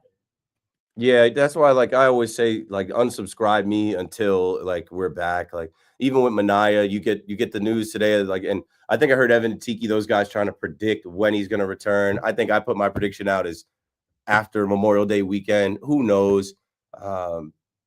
You got to stay afloat. It's a team. Guys got to figure it out. Guys got to get it done. And you hope that the team is stronger when guys get healthy and come back. Yeah, the pitching's great. It's the hitting again. You know, Lindor's still cold, even though he's in Miami right now. That's a brutal error. Give up those runs, and you know you got to think. You know, that's definitely on different stuff too. You know, he gets a little more tough for his kids by the time to get him back in action. Yeah. Pumped about it, but you know, it was a ground ball. Was still waiting, but he always does this. So the rest of them just gonna have to pick up from it. And which I'm just the center field getting me nervous. Between Thury and Taylor, wasn't such a big fan going with that. And, you know, the trade away Canario, and because there's too many outfielders, and I don't know, I hope this just doesn't turn into a mess with that. No, I mean, you got two guys that play the position well. They just have to hit. They're gonna frustrate you, obviously, at times, but they're also like. I was about to say, would you rather Harrison Bader? Did you want to see Harrison Bader come back? Not after he couldn't hit for the last 3 months of the season. Yeah, it kind of wore off. I think these two are going to be solid defensively. And when it warms up, and I know it's warming up in Miami, like Siri's going to hit some bombs. He's going to get high. He's going to go on a stretch where he's homering every day. Tyrone Taylor had some moments last year. It is what it is. It's not going to be a plus position for you, but those guys are at the bottom of the order. The Mets have arguably the best top of the order in baseball. If those guys are not getting it done, don't even tell me about the rest of the guys. And you know what I'll say about the Mets? Man, they have smoked some of those balls in Marlins Park or Lone Depot Park, or what do they even call it now? Yeah, Lone Depot Park. Like Torrens hit one, but it's deep out there in center field. Alonso had one hit. He had one in Houston that he hit that would have been out in some places. It's baseball. You're gonna get unlucky. Ball's gonna bounce some type of way. Maybe they all need torpedo bats just to get that little extra oomph, but I wouldn't worry about it. I just think right now you're sorting some things out. You're figuring some things out. Speaking of Torrens, Torrens throwing runners out, Torrens, I think obviously Alvarez is down and he's the young guy and he's the future, but I don't think you're missing too much there. I keep talking about Acuna, just the way he looks, man, just the way his style is. And his style of play, he's got to play. Brett Beatty, I don't know if Brett Beatty's going to get too many opportunities. Who else was I looking at today? I already talked about Vientos being frustrated, but Vientos is going to hit. Yeah, man, it's the top four right there. You get Lindor back. Lindor, Soto, Alonso, Nimmo. Those guys got to carry. And the bullpen is. I mean, so far so good though. He was my big shot of the night last night, coming through with the grand slam. You know, it's night to night. Obviously, tonight he goes 0 for 4. And then it's tough with Soto. Soto worked the walk when you needed him to in the ninth, but they weren't able to come through. Soto's going to do that. Soto's going to situationally know, all right, me hitting a homer here is not going to help us, but me getting on will. And those guys got to come through. You know the narrative. You know who he was hitting in front of last year. These guys got to come through, and I believe they will. I just think it's a very small sample size, and it's just disappointing because it's the Marlins. You know, their payroll is, Juan Soto makes more than their starting 9. Come on, they get revenge on the name Conor Gillespie. He's giving us memories from 10 years ago. So for the Giants are just familiar. I guess it's just a different person. And anyway, though, looking at a Devils team, they've got fire over here. You know, I didn't do that last night because a lot else to talk to, but they won a bunch of games in a row. These are like 1 or 2 games away from clinching. And if Marshall plays well in the playoffs, then even without Jack Hughes, we might even be able to start thinking of something. Keith, thanks for taking my call. Good night. Thanks for the call, Josh. I don't know with the Devils. Whatever happens, I'm cool with it. If Markey is holding it down in the playoffs, as you hear a lot about, like, oh, you got to have a goalie that can stand on their head. You got to have a good goalie.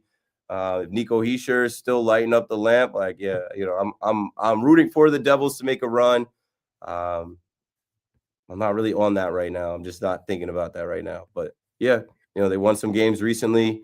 It's good to see them not pack it in without Dougie Hamilton, without Jack Hughes. It's good to see a team. 888-808-1019. We haven't mentioned another team that decided that they're not going to pack it in, and pretty soon help will be on the way. The New York Knicks defeat the Philadelphia 76ers 105-91, and I think this was a solid game tonight because you see guys like Landry Shamet off the bench put up 20. He was a plus 11. He hit 6 threes, and you start to think like, okay, is he going to be a shooter we can depend on off the bench? You see Wright getting a start. He plays 33 minutes, puts up 12. I mean, I think I was talking about it the other night about the offensive force that OG Anunoby has. You've heard time and time again about his defense, but you know, this guy going 11 of 13 from the free throw line, him knocking down 2 threes. He had 27 points, was a plus 17 tonight. We'll talk Knicks if you'd like to indulge me. 888-808-1019 as well. Woo, that just blasted I always have my headphones too loud. That just blasted my eardrums. I need to go to bed. 888-808-1019. Let's talk to Tony in Montreal on the Fan next. What's up, Tony? I'm good. I'm fighting a little bit of a head cold with the weather, you know, getting under the weather, but I'm holding it down. Happy to be here. I'll be just fine. I think I'm your biggest fan in Canada. I gotta say, I gotta start up to keep I would say I don't know if I've never been to Canada. I wanted to go. I honestly had a trip planned to go to Montreal. The Yankees were playing the Blue Jays in Olympic Park the year that we fell into the pandemic, and I had the trip planned. I remember I think I called Air Canada, and I was like, yeah, you know what's about to happen, right? And I think we were ahead of, you know, them realizing that the pandemic was going to hit and that the flights would have to be canceled. But yeah, that was, I remember looking up, what's it called? Was it poutine? Yeah, poutine. Yeah. I'll tell you one thing. You eat one of those things, you end up looking like one of those things. My entire life, I've never had one. My kids love them, but gravy and curdled cheese and fries, man, they put all kinds of things, meat. They put in smoked meat. They're crazy. They do all kinds of things. It's a meal in itself. Yeah, I was watching YouTube videos, drone footage, and like, you know, trying to learn the customs. I was excited to go, and then COVID had other plans. Keith, you got to come up here for the playoffs. If the Rangers come up here, you got to come up at the same time. You'll love it up here. They're as rabid Montreal fans as the Yankee fans, so you understand what I'm saying. The love of the sport up here is like Yankees. Yankees got 27 and we got 24, so there's always been that competition. Mm-hmm. Just wanted to mention something, Keith. You know, I get out of work, I said, I want to hear Keith. I didn't hear you on a couple of times. Al was on, so I call in Al. I love him too. And I just want to say this thing about the torpedo bats. If you look at the way Judge was swinging the other night when he had those 3 home runs, he looks like a different, rejuvenated guy from the playoffs. I'm wondering if he was like injured in some way. But the torpedo bats, like, I'm just gonna make this analogy. Like, do you remember when hockey was played with just wooden sticks? Yeah. Then they went to fiberglass shafts with a wooden blade, and then they went to all, what they call a fiberglass stick or a composite stick, which was complete. And people said, "Oh no, they're going to kill goalies. They're going to destroy the goalies." Mm-hmm. They went to curve sticks. They used to be all straight, and they were going to kill the goalies. I don't remember, but this conversation has come up online and on TV, you know, with the torpedo bats. Go on. but the technology is always moving. You know, everything is moving in sport, like baseball, hockey. These are sports where the equipment changes, and the athletes are still the same. So if the torpedo bats are being used in New York and they're legit, then they can use them everywhere else. Except the Yankees have guys that can hit. And like I said this in the beginning, people were quitting on the Yanks, saying, "Oh, we don't have this guy, we don't have that guy, the pitching staff, this." Say, hey, let the season start, and then you see what happens. They lost today, but they came out exploding. And baseball, like you say, is 100 and what is it, 168 games? I don't know. 62, 162. So you got to win 95 to get in. Anyway, last thing I wanted to say, you were talking about the hockey tonight. Montreal won in overtime. They scored with 7 seconds left to tie it, and then Suzuki tied it, and then he scored 7 seconds or 8 seconds into the overtime to win. And that was 2 big points because now we're I believe 2 points away from Ottawa. So the team is in the bottom of that, and they're not a bad team, but it's a tight pack. There's 4 or 5 teams. I just want to say I love listening to you. And the first time I talked to you, there was some guy really attacking you, and I said I got to call this guy Keith up. And every time I talk to you, and every time I listen to you, you give everybody a fair shake. You give everybody their 2 cents, and that's why I listen to you all the way up in Montreal. And all my friends in New York, you guys are all great because you're all cheering for great teams, including all the hockey teams that are great and all the baseball teams are great. I'm still a Jets fan. I still love them since the Namath. But, you know, New York is the apple, and you guys have all the great sports, and it's no wonder you have great sports guys like you that are speaking and fairly allowing people to give their opinions. And that's why I listen to you. Of course. Thank you for the call, Tony. I think that's been pretty consistent with my show from when I first got on. I try to give you guys time, even I just had Ray Negron call and wait on hold just as Ray from the Bronx. I thought it could be anybody as Ray from the Bronx. And, I never was able to call and get on WFAN. Not that I was a consistent listener and caller all the time, because I wasn't. But, if there was a topic or a story, and there were some hosts and shows that I did consistently listen to, I would try to call, and it's hard. And then I meet so many of you in person that are like, yo, I try to call your show, I can never get on. So the way I look at it is if you're listening to my show and you're calling and you're waiting, like, you deserve at least a minute, 2 minutes. Now, if you're disrespectful, like Tony was talking about, I think that was the night Greg and Rockland was trying to insult my intelligence because I didn't know La Jolla out in California was, pronounced La Jolla. It was written on the screen, La Jolla. And I'm like, yeah, I'm from Jersey, bro. I don't be out there. I don't know that type of stuff. But I also don't care about that, right? We are strangers talking on live radio. I'm not a stranger to a lot of you, but a lot of you are strangers to me until we, break that wall down until I meet you in person. I try to be respectful of everybody. I try to give everybody their time. I'm not better than anybody. I'm on my 4th season doing this. I'm blessed that things have happened for me in my life and my career to be at the level that I'm at. But I promise you, I could be rich as hell. I could be famous. I'm still going to carry myself in the same way because God humbled me a long time ago. So I like talking sports. I was on 95.7 a couple days ago in Rochester, yesterday, Monday, 2 days ago. Now it's Wednesday. And, the show I was on, they called it the Sports Bar. And I'm like, I like that vibe. I like that theme because I told people forever, I've been in sports bars and arenas and ballparks talking sports with fans, strangers like this forever. People meet me and they're like, yo, your voice sounds the same as it does on the radio. I'm like, I don't have a radio voice. I don't have shtick. I'm not putting anything on. If anything, I lean into, the heel, the evil villain with the Mets fans because that's fun, right? And like I said, I got to balance the station out. I hear all the talk about like, oh, get over Juan Soto. And I'm like, we're over Juan Soto. We'll talk about Juan Soto. Something came to me today, watching Soto and watching the Yankees. And I do want to talk Knicks as the Knicks, they see their old pal Quentin Grimes tonight. And, Deuce McBride is out. Campaign is out. Jalen Brunson is out. But, it's April. The Knicks are getting close to another playoff run. Justin Fields was in the house. I do want to talk about Justin Fields and the Jets and even what the Giants are going to do. I said it. I was on the night that the Russell Wilson signing happened that there's no reason now for them to draft a quarterback at number 3. And so many people said, no, they're definitely getting Shedeur Sanders now. I'm like, that would be foolish. You have 2 NFL caliber quarterbacks. Draft the best player available. We'll get into it. Keep McPherson on the fan. Please call the show. I'll let you talk. 888-808-1019. What's up, man? Good. Just pushing through a little bit of a head cold. Yeah, dude. I'll come in there.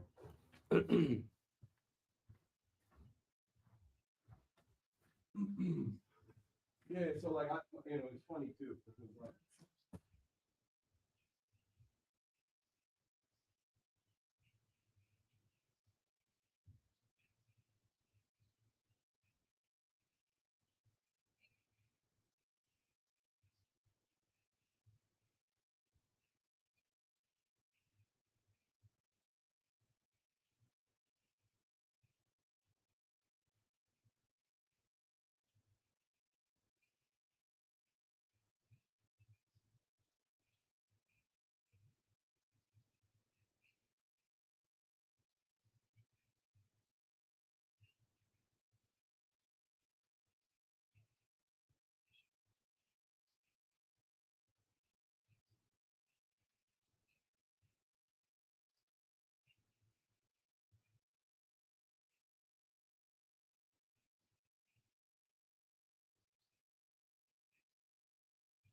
Okay, yo.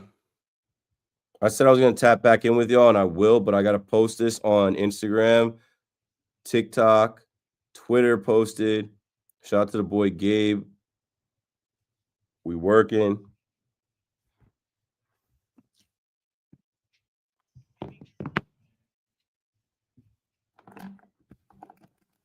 Yo, this song grew on me, honestly. When the album first dropped, not so much. And then I saw Jared McCain doing TikToks too, and I'm like, nah, I can't get jiggy with that. But it's catchy. It's got the beat, and then I just saw the video, and I'm like, Drake is the GOAT. Drake, like you can't knock Drake off. Like Kendrick won the battle. Time will pass. This too shall pass. Drake will drop another album probably this summer. I saw Wayne Carter 6 is coming. Keep McPherson on the fan. PB dropping the beats. No disrespect to any other producers out there, but like when I listen to WFAN, I can always tell when Pat is producing. I could always sometimes I'll text you like when you're doing BT and I'm like, I know it's you on the beats because I'm like nobody else is dropping some of those beats.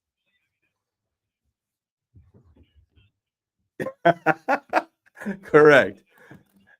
And Hoff does a good job, but I'm like, there's some nights, there's some days where I'm like, oh, that's PB radio and TV on the ones and twos, dropping the beats, coming in and out of the break. Okay, this time is gonna evaporate on me. I got about an hour and 10 minutes to take calls and expand from the Mets loss and the Yankees loss. I think we're kind of over it, right? I think people have expressed a bunch of different things. We will take your calls on the Knicks. We will take your calls on the Jets and Giants, and I will sprinkle in a couple, things from the Jets and Giants. I saw, like I said, Justin Fields at the Knicks game, and then I saw a video of Justin Fields throwing. I'm like, oh, this kid is ripped, and it made me think. I'm like, when's the last time the Jets have had a quarterback like this? Like this kid, they're going to coach him up. They're going to put their hands around him and say, you're our guy. That's what they're doing. That's what Glenn and Muji are pretty doing. Even though Muji said, like, Tyrod Taylor's on his heels, Tyrod Taylor's not going to be on his heels. This is an explosive athlete that can throw the ball downfield, that can run. I think this offense is going to be run through him and their three-headed monster at running back. I can't wait to see who the Jets draft. I think, like Glenn was talking about, they're moving in silence. Speaking of Lil Wayne, Real G's move in silence like lasagna. I think the Jets are just quietly doing some things, and I can't wait to see who they draft. They're going to compete. I'm not saying they're going to be a playoff team, but they're going to look like a competent NFL team. And the New York Giants, there's no reason. I heard multiple hosts on this station say that, signing Jameis Winston and then signing Russell Wilson means they're definitely taking a rookie quarterback so that the rookie No, these guys are fighting for their lives. They're not trying to sell you on the future. They might not have a future. They're trying to win right now. So I can't wait to see who they draft. I think Joe Shane has put together arguably his best offseason since he's been here. If you look at the transactions, you look at some of the guys. Like last year, getting Brian Burns and Nunes Roches. So like, I think this is the best offseason for the Giants. And this is something that came up today, and I usually don't even go here. But like it just like rubbed me the wrong way, and it's a cold game. Some of you listen to the podcast Talking Giants, and that podcast now is losing the guy that literally made it. And I happen to be around when he, began. And so today I put out a tweet like, yo, what happened with Talking Giants? And then I saw and heard everything that transpired. And I'm like, yeah, I don't know. I'll leave it at that. We'll get to some football conversation in the 1 o'clock hour. Let's keep taking these calls on the Mets and the Yankees as we look forward to the second game of the series with Rodon on the mound and a very important rubber match. Not a must-win game. Like I said, the first game for the Mets against the Marlins was a must-win game, and they came through without Lindor. And, Pete Alonso got to shine. It's not a must-win game, but it kind of is. Before the Mets come home to the, pomp and circumstance of opening Citi Field and, Mets fans being able to greet the team and see the team in Queens, like, you don't want to come in losing back-to-back series, and you definitely don't want to come in losing to the Miami Marlins. My guy, Rick Ross out in Bergen County, back on the fan. Good, how are you?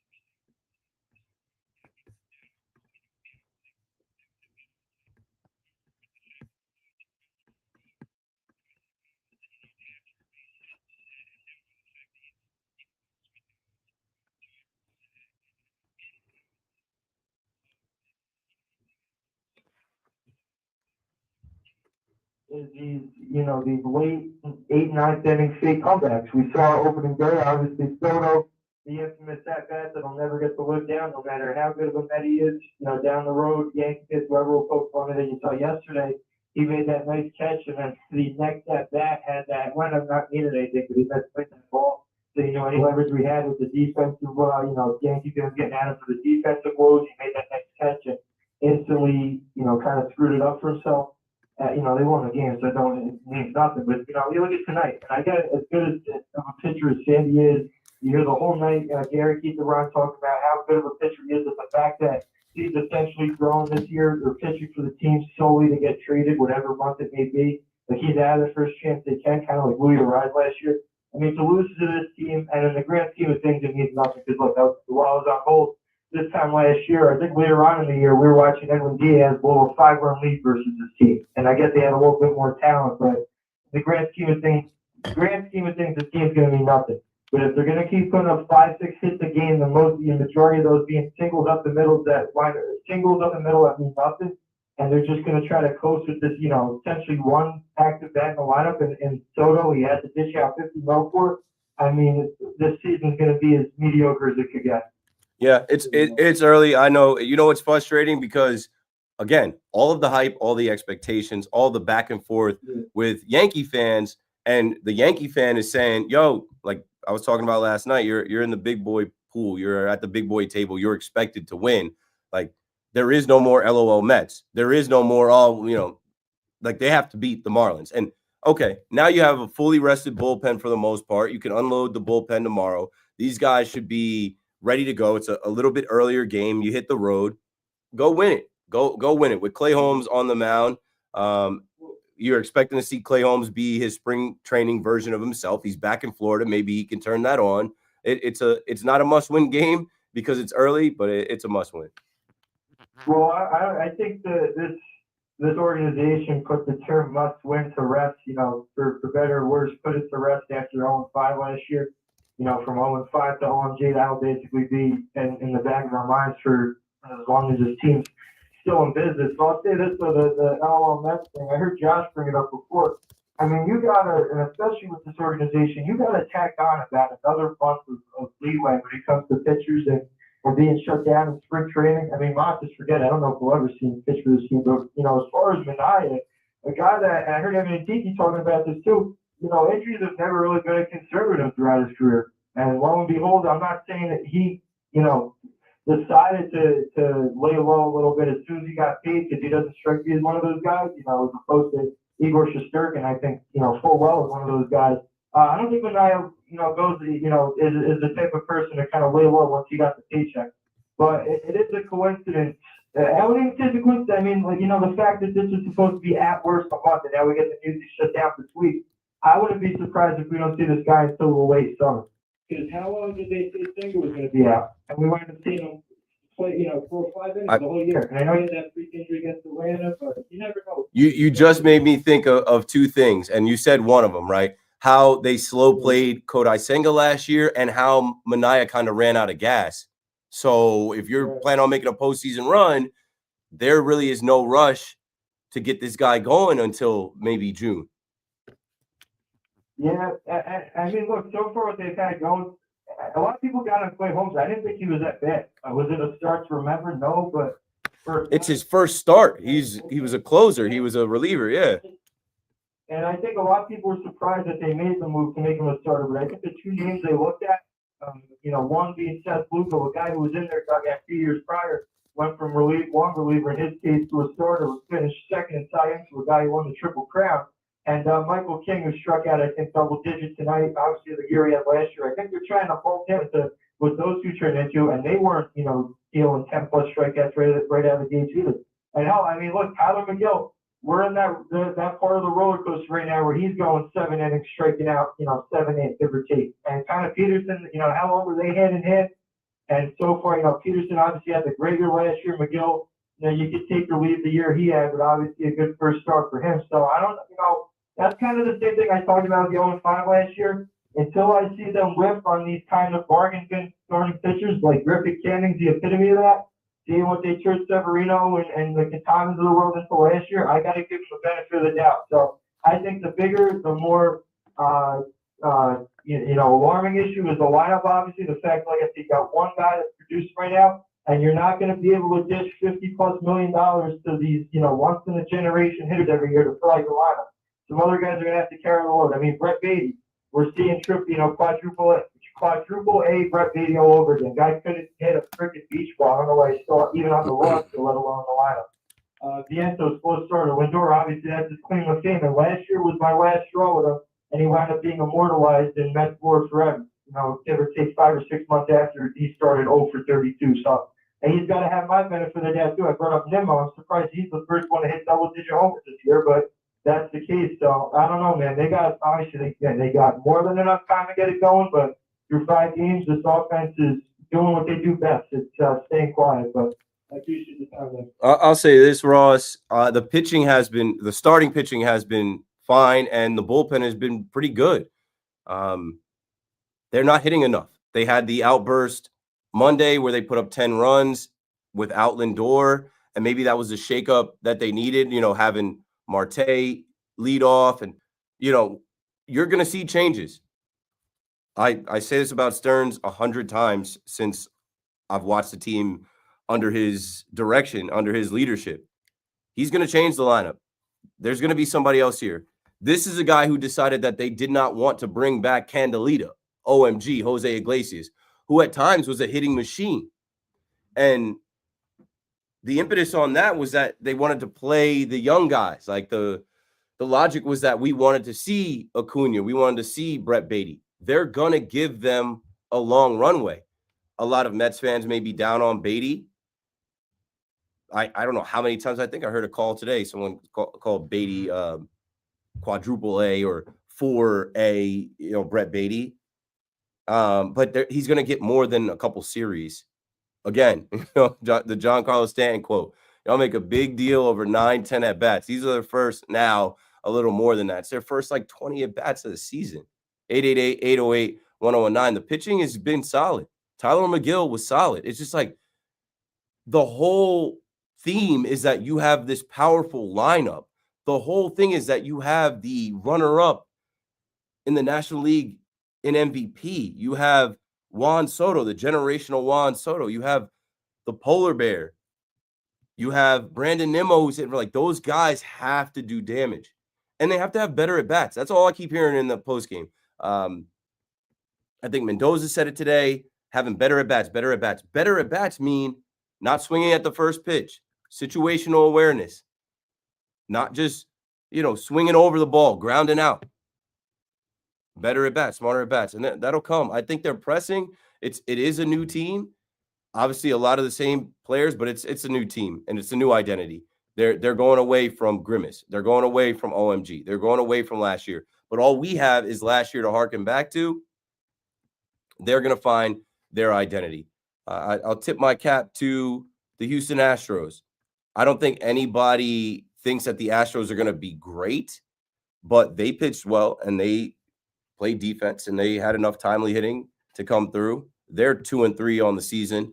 Not for nothing. Their only wins have come against the Mets. And I think the Mets do win. I think just because the Mets have their bullpen rested, Lindor is back another game. He's going to come in and be locked in. I tell you about Soto. Soto only having a walk today. Soto will come in trying to do damage early in the game. It's an earlier game, a 4:40 start, so that they can get away.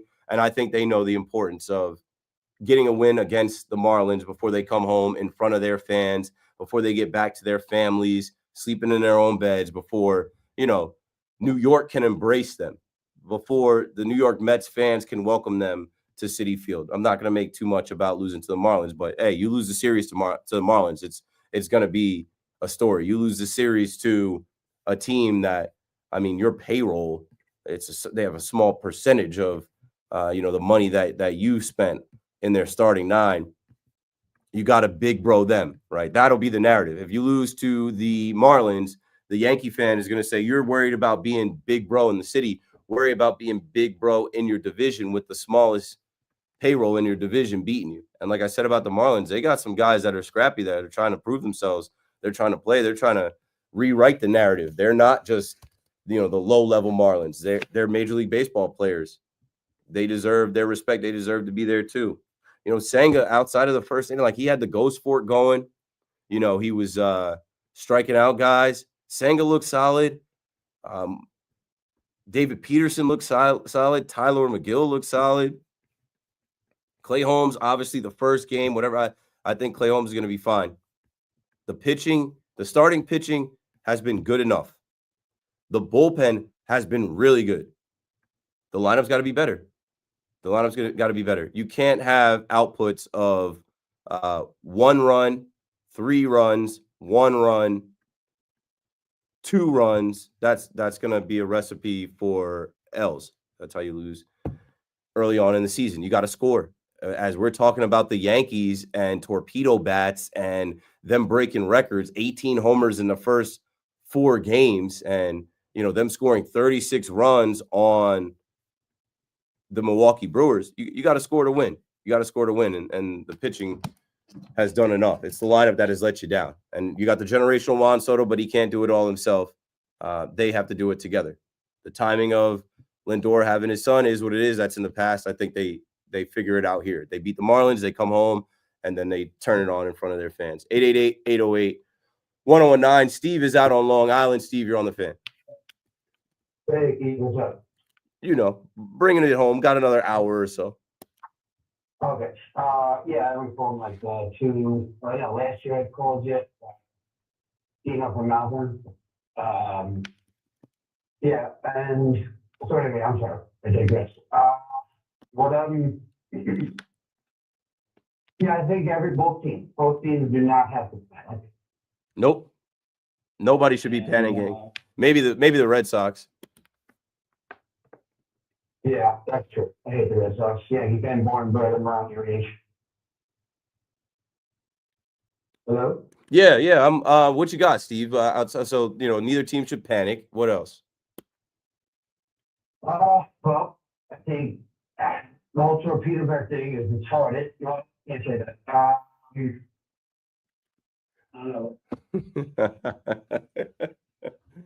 No, it's okay. No, we can't say that. And now I got to say this.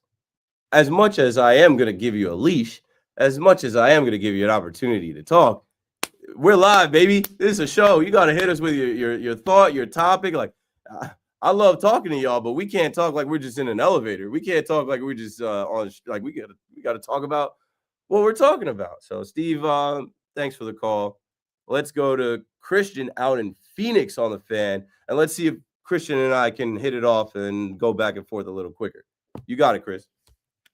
Yo, what's up, Keith? What's up, man? Yeah, you got some of the funniest calls, man. Every night, at least 2 or 3. Yeah, wait till C-Mac gets on. Sometimes I listen to C-Mac's show at night and I hear these impressions and these characters, and I'm like, I'm going to bed. That's what I call the witching hours on the Fan all the time. No, but big fan, man. Been listening for a while. Even when I was back in New York, I'm out here in the desert now, so just prepare for this 150 degrees to start kicking it anytime soon. But baseball's back. That's what I'm excited about. Baseball's back. Just want to talk a little bit about the overreaction, man, for the Yankees and Mets, just in sports in general, man. Like, listen, you know what? It's week 1. Little slow start, at least for the Mets. Yankees look good. But, it's when you hear and Twitter, X, and all that, and people talking about, oh, Soto's a buzz, and this and the third, and all this, and Bernard's hurt, you gotta come back to August. Let's pump the brakes here. Let's give it a little bit of time. Let's let these guys gel. There has to be trust that's built in that locker room. I mean, everyone's seeing what Soto did with Judge, and people expect that off the bat. Like you said, you gotta give it some time. You gotta give it some time. And, I think just people are so used to the overreaction and all the sports like the NFL where, you don't get that much time to turn it around, right? You got 16, 17, 18 weeks and, you go 0-4 and that could be your entire season right there. So, but it's 162 games. It's a long season. We got to taper it down. I'm a diehard Mets fan, so I know all about the misery and the heartaches. So, I'm not rushing into Juan Soto hitting 60 home runs this year.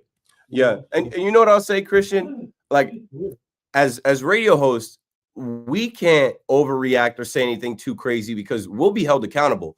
But there are so many people online with these overreactions. They're anonymous, one. So, like, their name is not attached to what they say. They can delete what they say, too. And it's every day. I think it's an echo chamber. I think it's a product of Twitter and Instagram and Twitch and TikTok and all these places where people can go on and write things and say things that, like, we didn't have 10, 15, 20 years ago. Baseball is a daily sport. It's great that the radio is daily. We have had that for almost 40 years. But us as radio hosts, like, I can't come on here and be like, the Mets suck, the Mets are mid, they overpaid for Juan Soto, because that won't age well. You know what I'm saying? Yeah, no, absolutely. I mean, New York radio is different. I mean, I listen to the guys out here in Phoenix, and it's just a different vibe, and people are not as panicky, but it's definitely a change of pace. I've been out here for like 2 years now, and obviously just around a bunch of Cardinals fans, so they're just miserable. Phoenix Suns, they're talking about KD. Oh gosh, yeah. Oh god, yeah. I mean, they're talking about him possibly being shut down for the rest of the season. Yeah, they're cooked.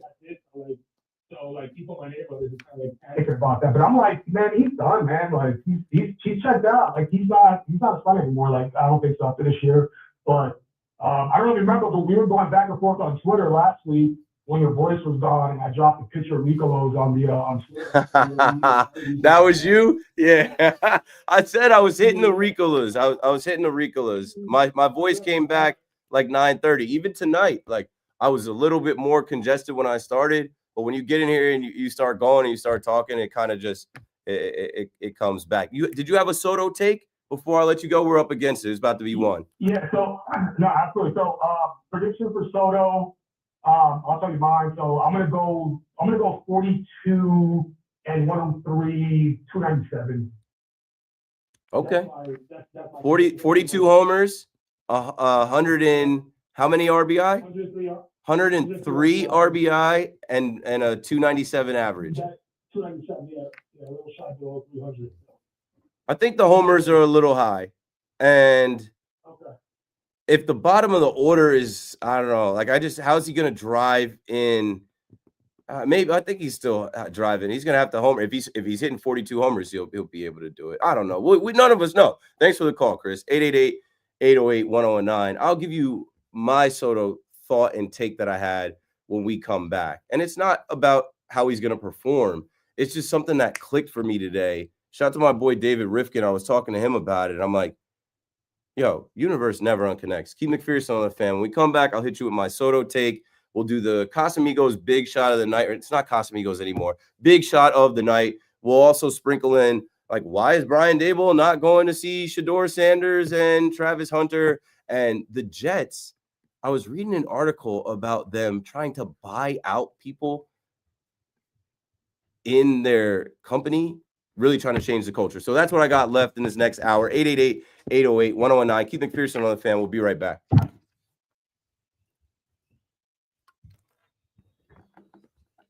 All right. So the Kendrick Lamar big shot instrumental. Let me come in there because sometimes these guys get a random one. It'll sound like a karaoke one.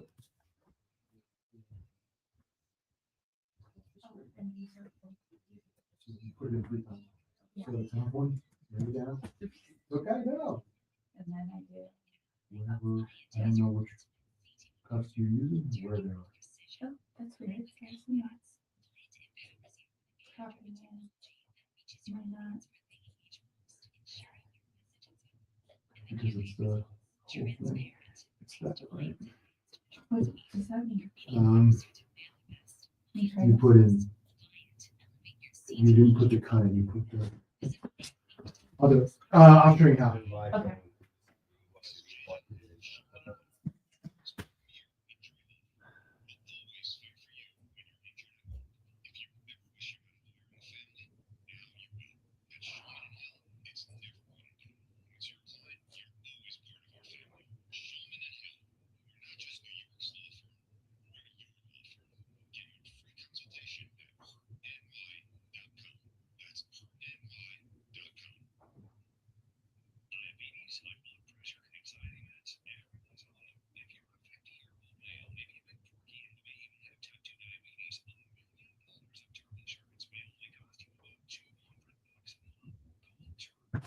I know what I did. Then we're out. I didn't bring it from work.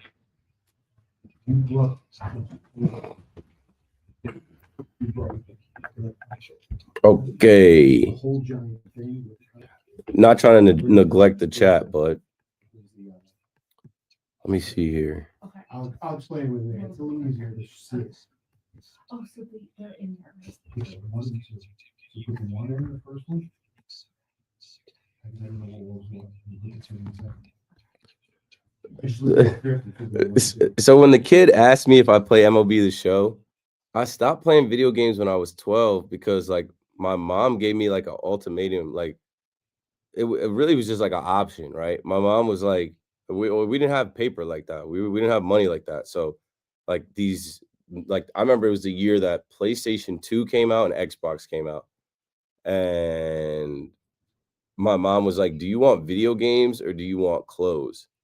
I wanted sneakers, I wanted jerseys, I wanted hats, I wanted to be fresh. And my logic at 12 was the video games don't leave the house. My boy Sonny that lived downstairs had video games. My boy Eric that lived next door had video games.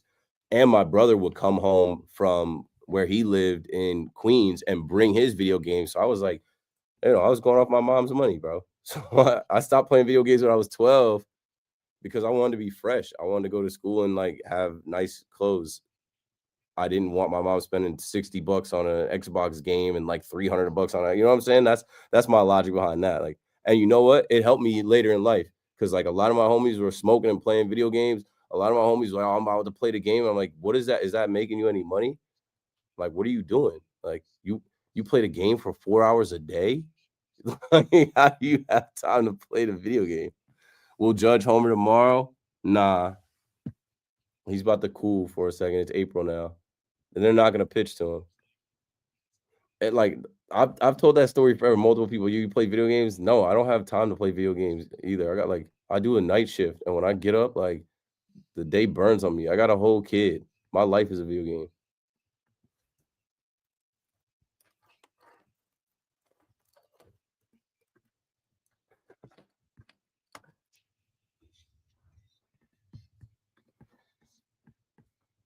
Good morning at 1 a.m. I'm Jennifer Williams. The Yankees kicking off a 3-game set against the D-backs in the Bronx, and the Bombers were back at it.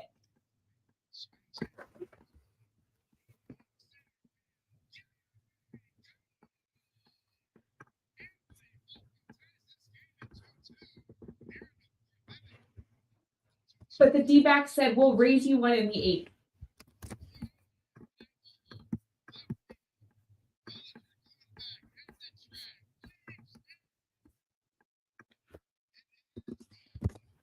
That was the D-backs saying, we'll raise you one in the 8th, and the Yankees would drop game 1 7-5. That was our Dave Sims on the call. Mets fall to the Marlins 4-2. Kodai Senga struck out 8 in his 2025 debut, but gave up 4 runs, 2 earned over 5 innings of work. Knicks topped the Sixers 105-91 thanks to 27 from OG Anunoby and a double-double by big man Mitchell Robinson.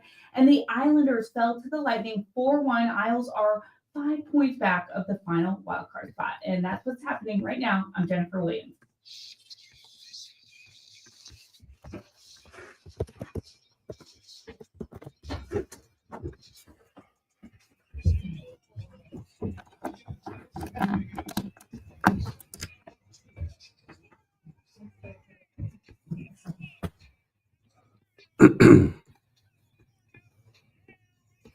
All right, here we go. Big shot time.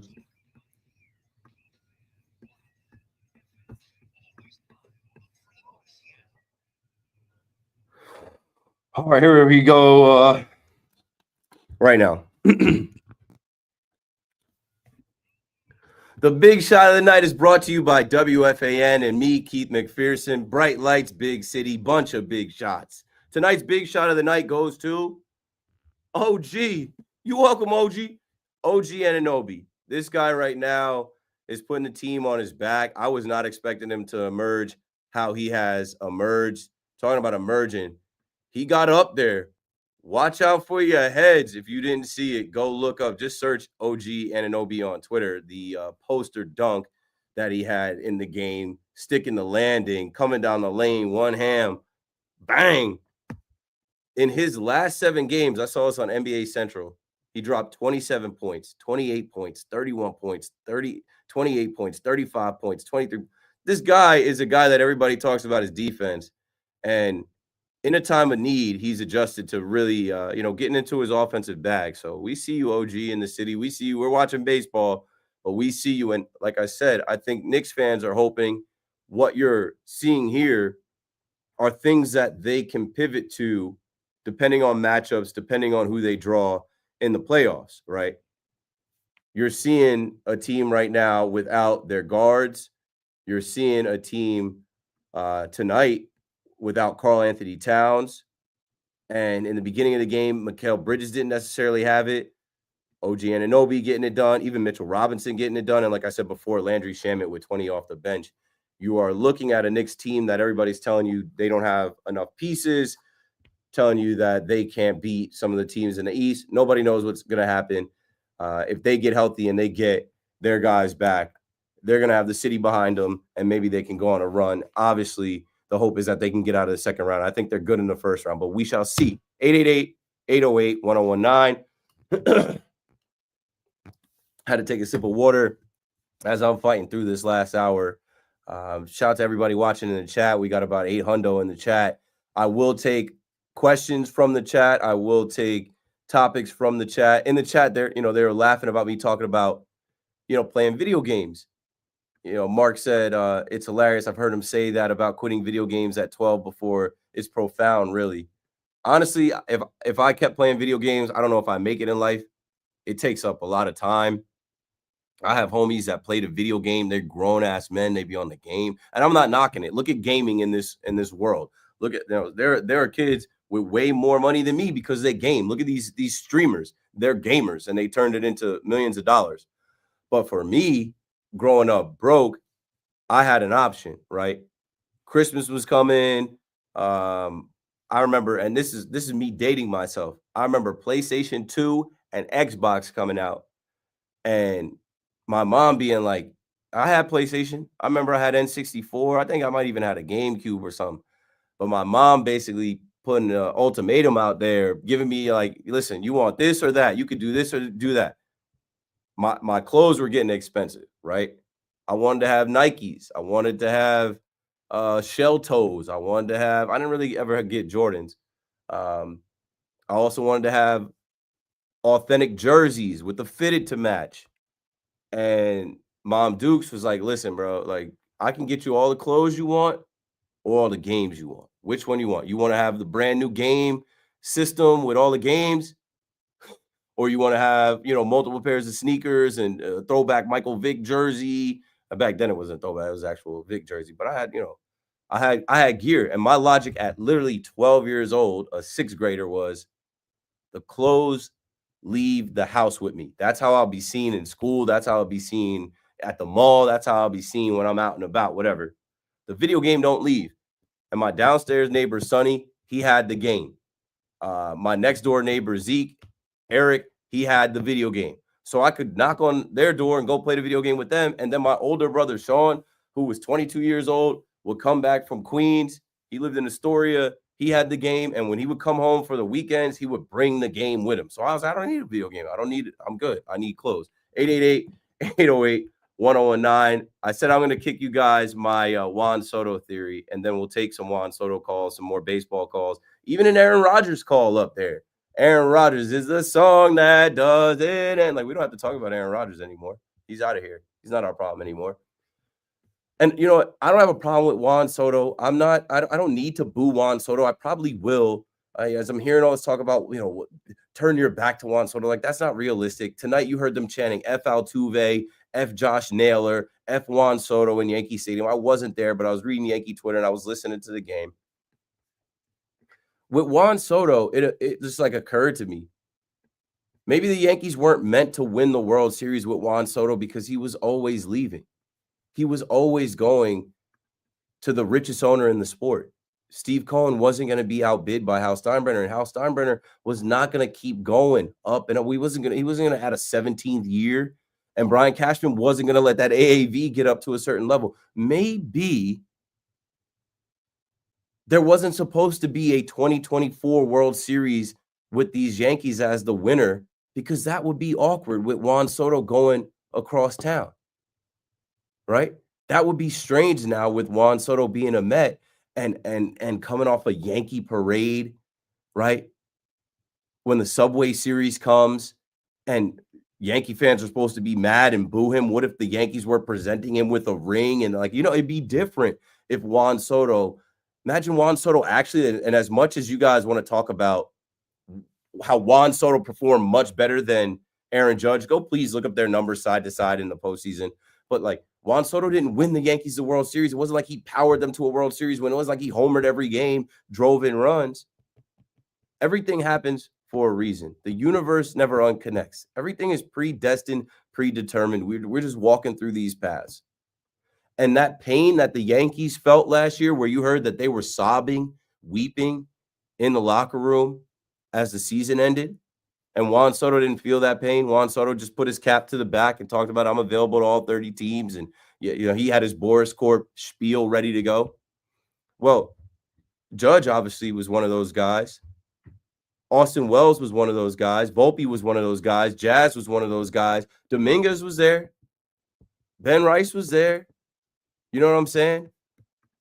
That pain, those guys put in that pain, and they went through that pain together, and it's motivating them now. It's motivating them now. That was embarrassing, bro. It was embarrassing for me as a fan. I can't live it down. I can't even comment on anything without somebody saying, 5th inning, Judge dropped the pop-up. You think that doesn't make them move differently? It does. I see a Yankee team that's motivated and driven and locked in. And then when you add Cody Bellinger and Paul Goldschmidt, when you add Max Fried and, you know what I'm saying? Will Warren was part of that team. Those guys went through an embarrassing, painful end to the season, way more painful than 82 and 80. And I think it's driving them. I think you could see even in these first 4 games, they have a different way about them. They want to erase that pain. And there's only one way to erase it. You can't do it today. You can't do it next month. You can't do it in 3-4 months. It's in October. But maybe Juan Soto wasn't meant to win a World Series with the Yankees because he was going to be a 15-year Met. And maybe these Yankees needed to go through that pain together and go back to the World Series this year and win it. Who knows? 888-808-1019. Let's go to Dan in Garden City. Good. Thanks for calling in.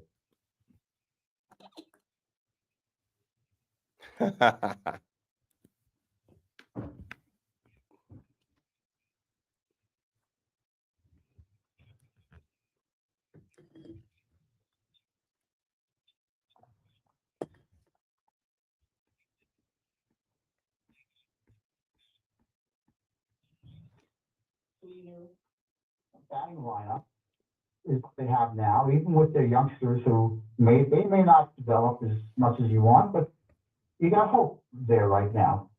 And then they spent their money on Fried. And let me tell you something.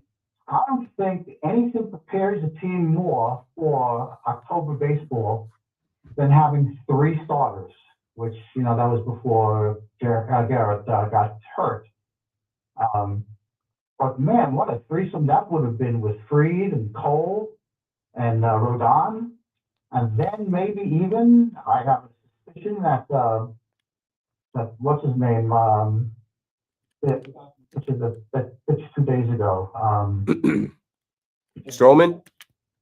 Stroman. He's going to prove himself to be an adequate, serviceable, good enough if they hit.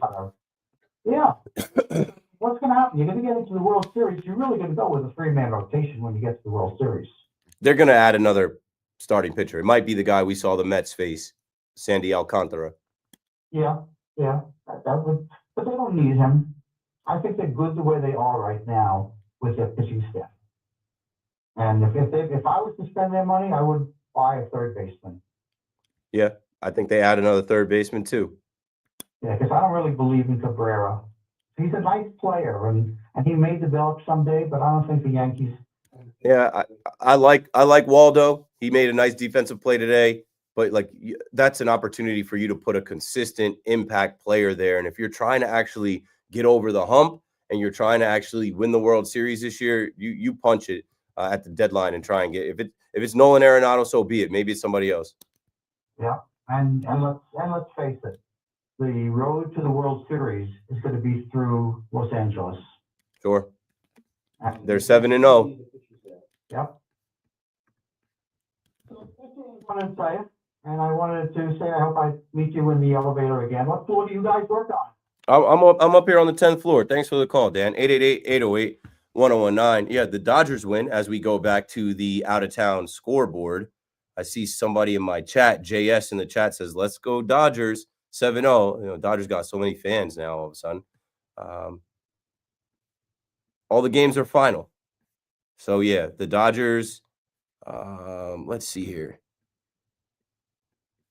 The Dodgers are 7-0, and they beat the Braves 3-1. The Mariners, I told you that game ended. The Mariners end up losing to the Tigers. Well, their games are still going. The Padres beat the Guardians 7-0. The Giants defeat the Astros. Astros can't score 3-1. I think that's it. I think I hit you with the other scores. And you can look up the scores. I got a lot of calls. I got to get through these calls. 888-808-1019. Game that just finally finished. Yeah. Oh, of course he did.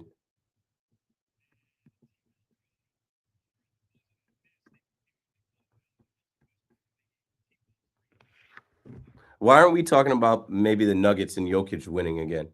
You know, and it's funny. Jokic came here, and I think he's the one that put the battery in Knicks fans' backs at first because he was like, they're a top 5 team. They're a contender to win it all. And when Jokic said it, everyone's like, see?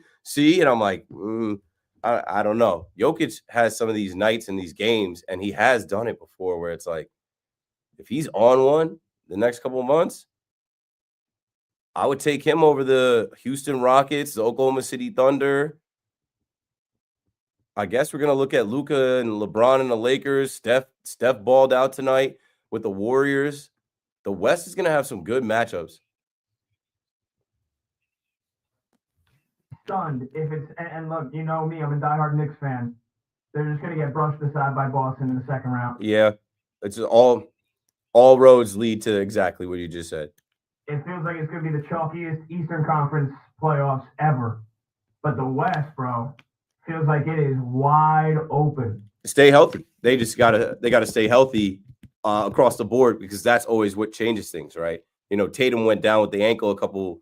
Was it last week? It was last week, and people immediately were like, "Oh, I'm like, he'll be fine." Even Brunson went down with the ankle now weeks ago. He'll be fine. He's coming back.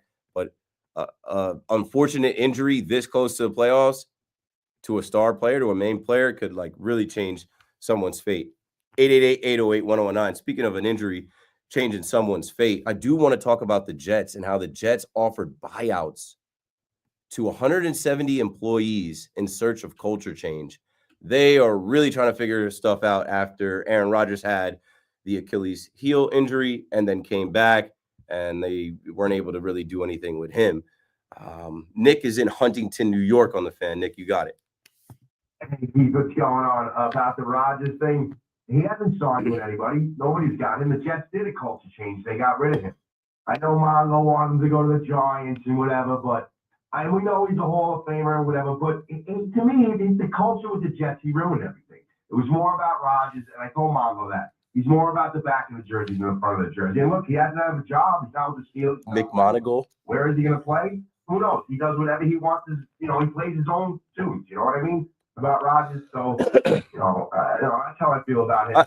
I think it's a lock that he's going to Pittsburgh.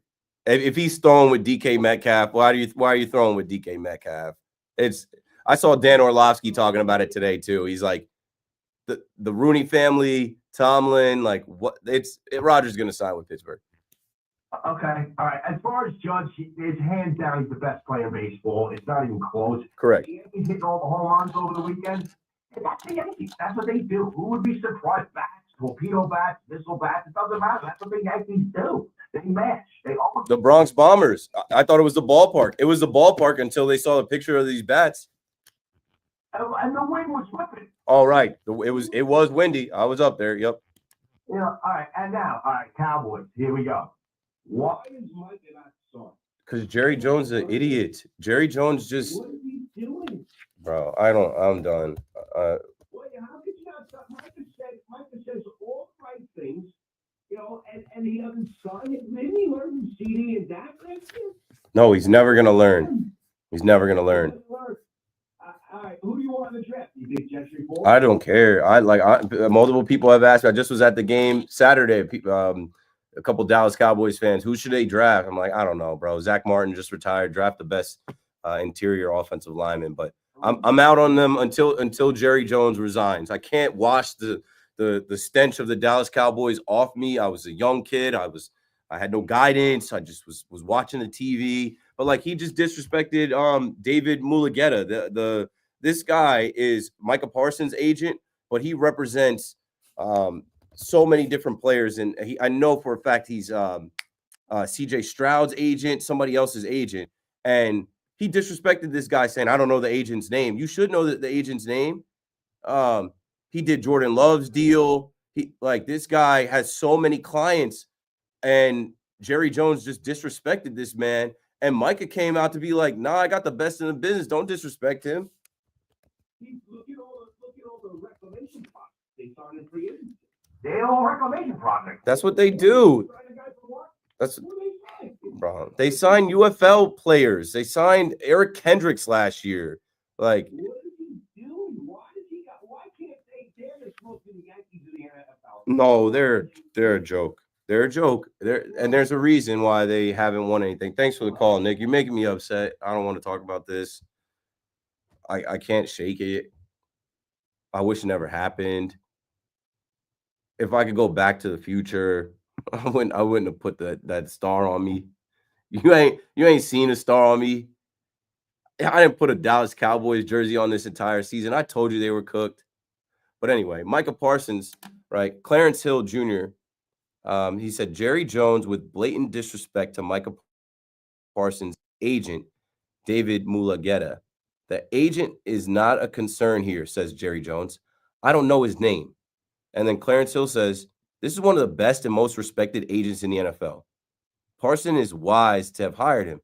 So then Micah Parsons goes on Twitter at 2:19 p.m. yesterday and says, facts, David is the best, and I will not be doing any deal without him involved.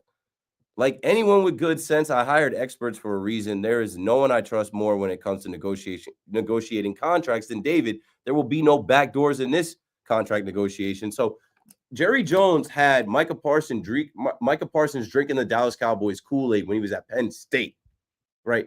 There was a video that I watched of him at Penn State wishing to go to the Dallas Cowboys. He should have been a Giant. You guys know what happened.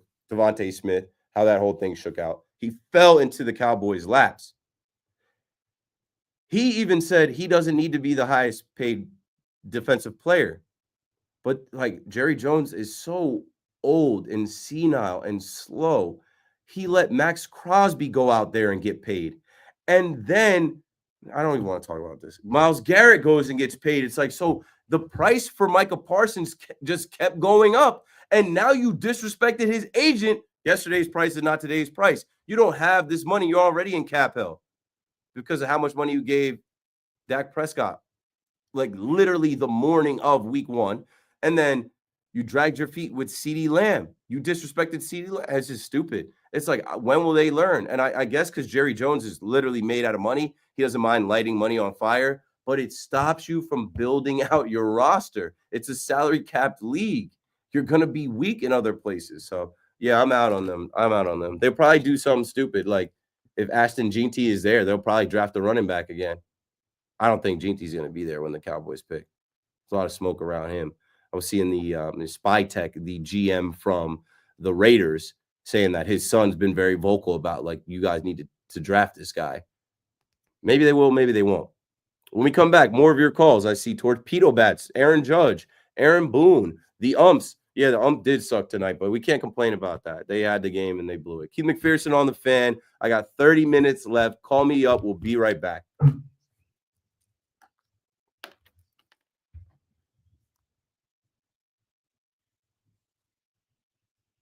All right, let me post this.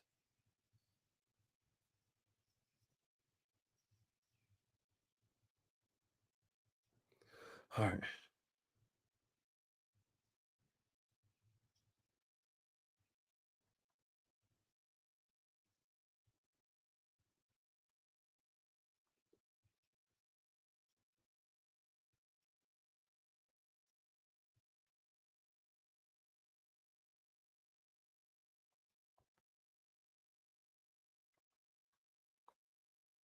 All right, let me copy and paste from here.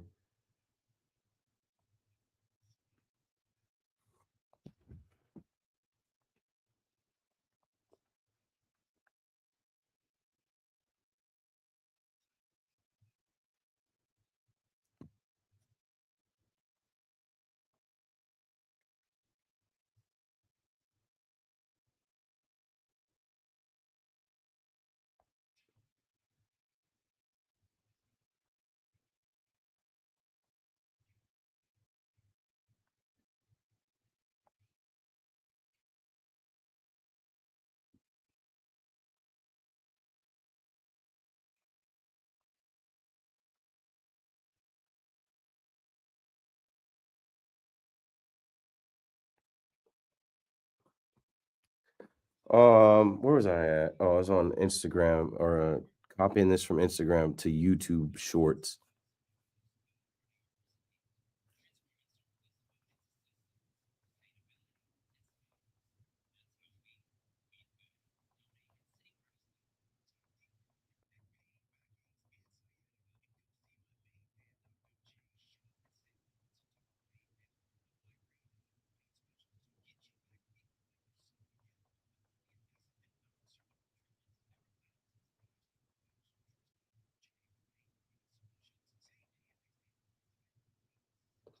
Okay.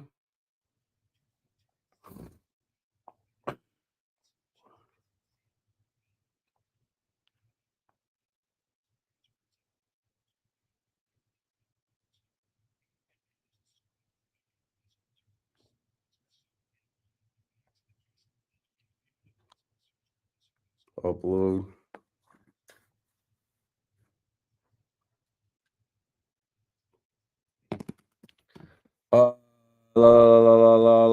Let me see. I got too many damn tabs open. I got like 30 tabs open. I do want to read this Jets article. Recommendations for watching a game in the bleachers. Wonder what they want to know.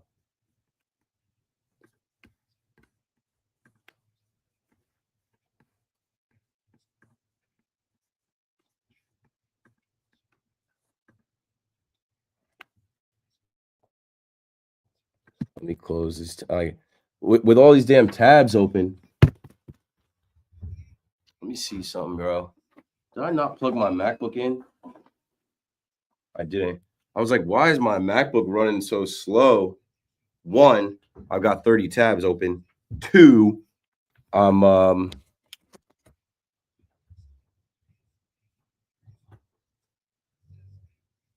running off no power. All right, now we're better.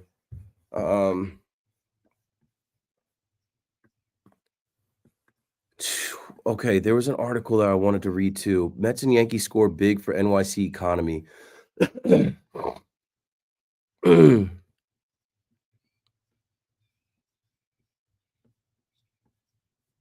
home games played by the New York Yankees and New York Mets during the 2025 regular season alone projected to generate $909 million in economic activity in our city.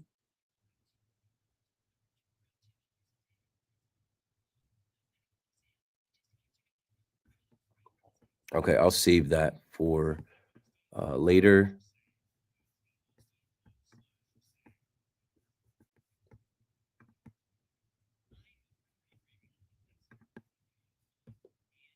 Also, I heard BT and Sal talking about Brian Dable not going to Shador Sanders and Travis Hunter's pro day. It does not matter.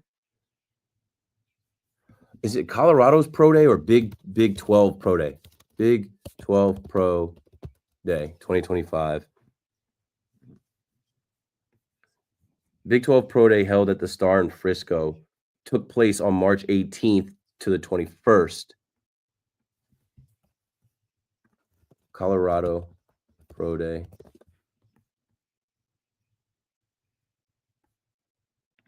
All right, we're back. Shit.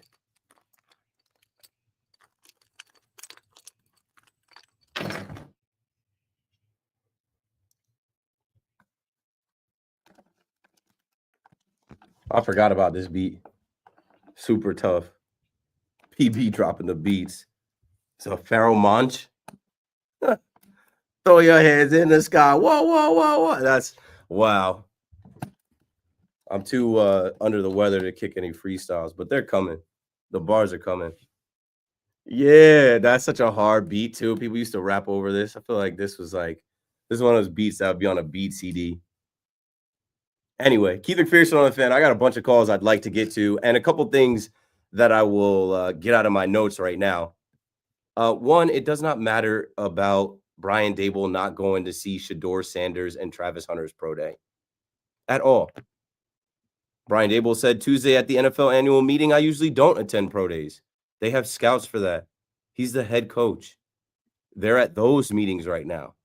And you know what? If there are two players that they have been looking at all year and don't need to look at anymore to make a decision on, it's those two guys, because the GM has made multiple trips.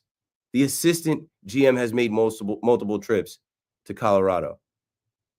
I think they should draft Travis Hunter. Maybe they draft Shedeur, but they don't need to go to a pro day. It's fake football. It's not real football.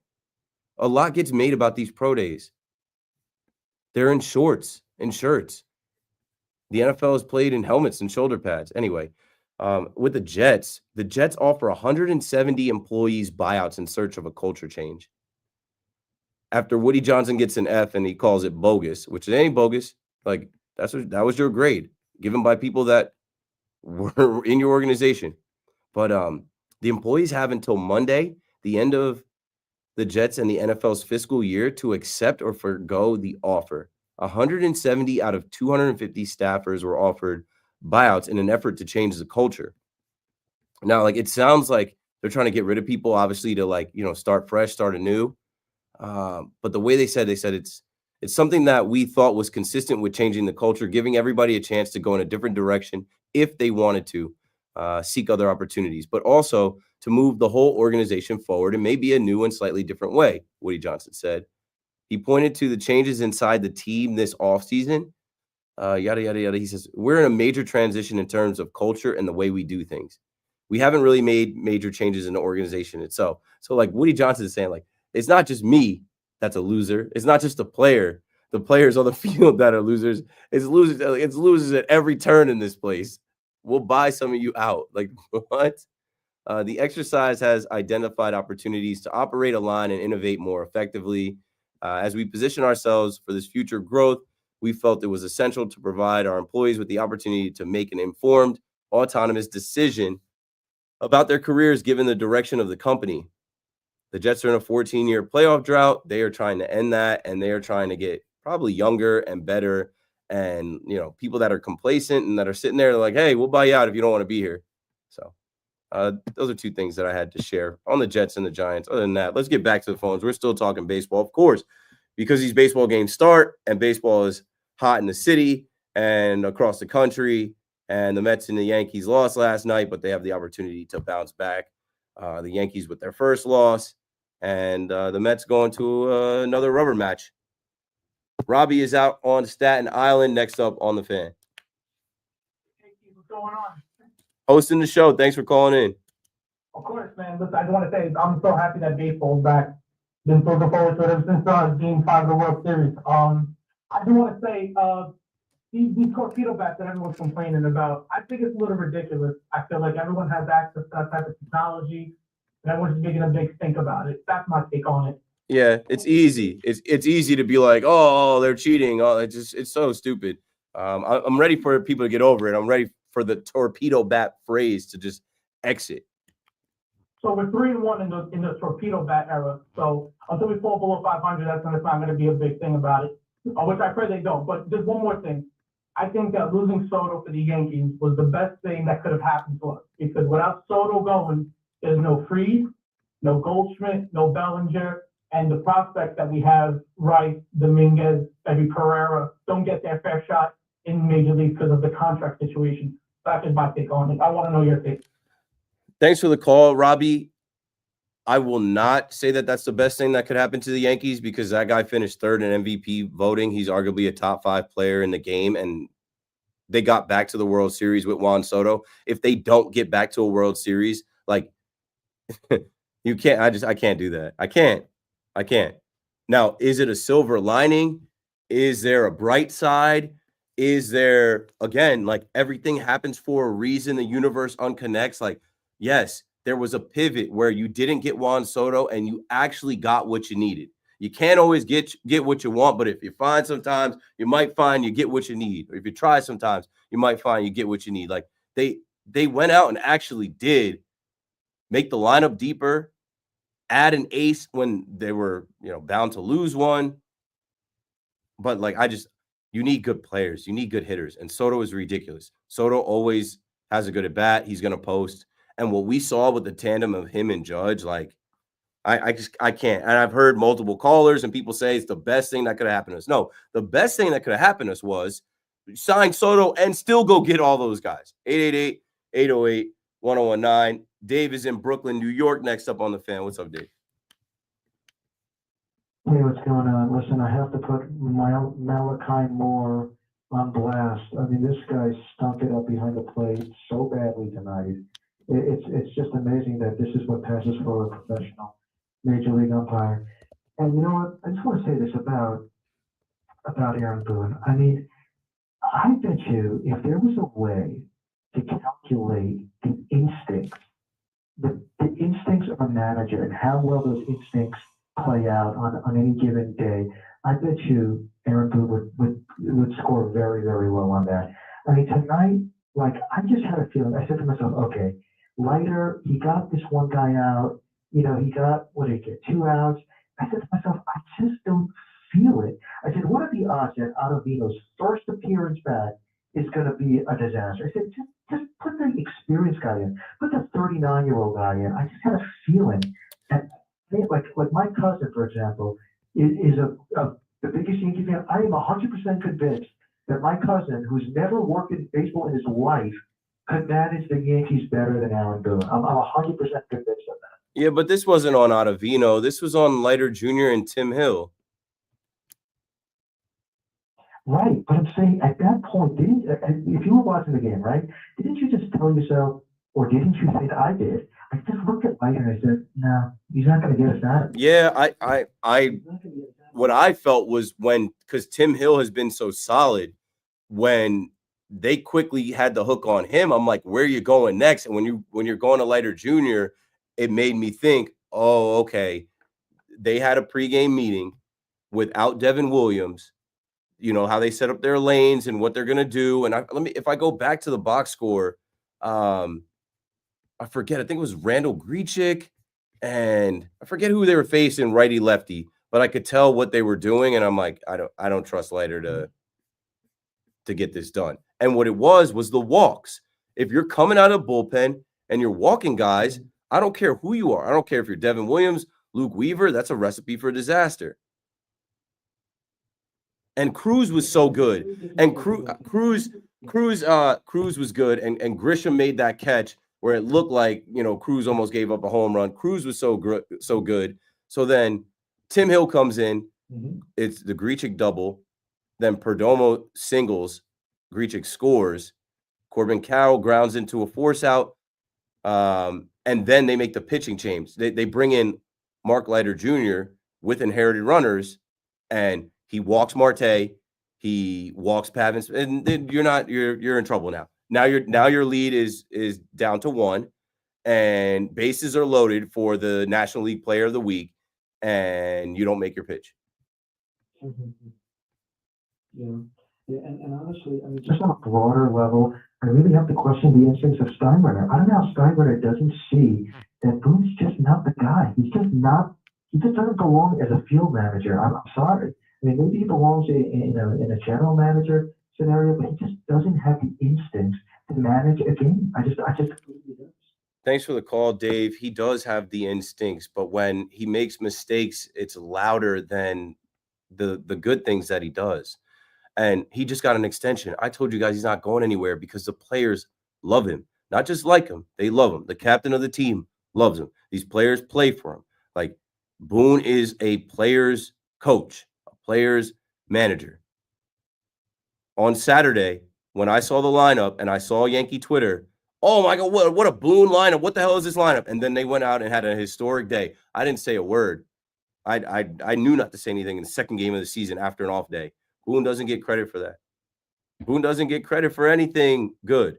But as soon as something like this happens tonight, which I can't even put this on Boone. What I said earlier is you make decisions and guys don't make pitches, it doesn't work out. But like you can't, how can you put this on Boone when he was missing his closer? It's a trickle-down effect. Let's go to Soul out in Queens on the Fan. What up, man? Thank you. Good fan. How's it going? Chris, so I want to go to Yankee Stadium soon. You know, like baseball is like the only place where like wherever you sit, you feel like you got a good seat, unlike other sports. So I really want to go to the bleachers features. Think it's a good spot to go for like a young kid, 16 years old. You're 16 and you're gonna go sit in the bleachers? Yeah. Yeah, I think I can do it. It's like crazy, but I want to do it. Yeah, but like what I'll say about the bleachers is it's not crazy as it used to be. You're underage, so you're not going to be drinking in there. You're going to be in the heartbeat of the stadium. You're going to be surrounded by like real fans that are talking the whole game, that are into the whole game, that are talking to each other, strangers talking to each other, interacting. The creatures will do the roll call. You join in on that. And then the creatures have their chance that they do all through the game. And it's just a vibe. It's just a welcoming energy. And if you're there by yourself, like that's how I even got down with the creatures. I just started to go to games by myself and gravitating towards the section. And then you start to notice like, oh, these are some of the same people. You start to notice a reoccurring theme. Not like this isn't random. Like there's a group of like the same 30 people here every single game. And if you get in with the creatures when you're 16, I think it's a good way to go. The section has become so popular. It's not like it was where it was like drunk hooligans or whatever, how they tried to paint the picture, years ago. It's more of a family vibe, more of a young vibe. I think if you're going to a game by yourself and you're 16, you sit in the bleachers. Even if you sit there quietly, there's going to be some entertainment in the bleachers outside of just the game. So, like, what section do you think, like, specifically, do you think is a great spot? Well, when I talk about the bleachers and the bleacher creatures, it's section 203, not 204 to the left if you're looking at the field, not 202 to the right if you're looking at the field. I almost never go to the left field bleachers because that is the Bronx Zoo. That is a circus over there. There's no consistency over there. That is anyone and anything and shenanigans and hella security. Shout out to the Terror Squad who are adjacent to the left field bleachers. But yeah, when I'm talking about the bleacher creatures, the actual people that have been there from the old stadium to the new stadium, the reoccurring theme, the roll call, that is section 203. Fitting another Yankee point. You got to go for it. Yeah, I love the rookies, Jason and Ben Wright, batting next to each other, but I wonder if we like push them up in the lineup for 8 and 9, and then have like Goldschmidt backing them up. But these guys look wait, so push them up in the lineup and have Goldschmidt behind them? Say that again. What's your thought? He's one. No, because I want to push them up maybe to 8 and 9, and Goldschmidt's going to be batting first, right, in the lineup. Well, Cabrera was batting ninth tonight. So you're saying push them down and have Dominguez 8, Rice, and have Cabrera bat 7th? Yeah, like 7th, yeah. Well, they're going righty lefty. I guess, but I wouldn't want Cabrera's there for speed. Cabrera's there. He's not as good of a hitter as Rice and Dominguez. I don't got any problems with it. The bottom part of the order, those guys were getting it done today. When you look at the top part of the order, you see zeros and strikeouts. Like Jazz struck out 4 times tonight. Talk about Malachi Moore. He was in Malachi Moore's face. He was telling Malachi Moore something. He had a bad one tonight. Judgy, as great as he is, had his .8 WAR or whatever. He had 2 strikeouts, was 0 for 4 today. I think the lineup is fine how it is. They just, they didn't get it done tonight. They can get it done against Zach Gallen coming up. Thanks for the call. 888-808-1019. We got a break here, my last break of the night. Mongo is coming up next. I forget what caller was calling him Mongo. And I'm looking at Pat. I'm like, who the hell is Mongo? I'm like, he's talking about Chris McMonagle.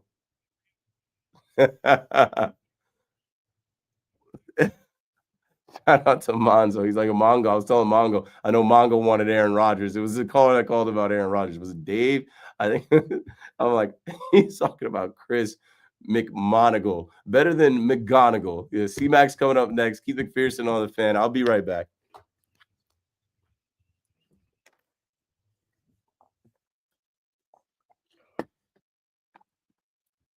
All right, yo.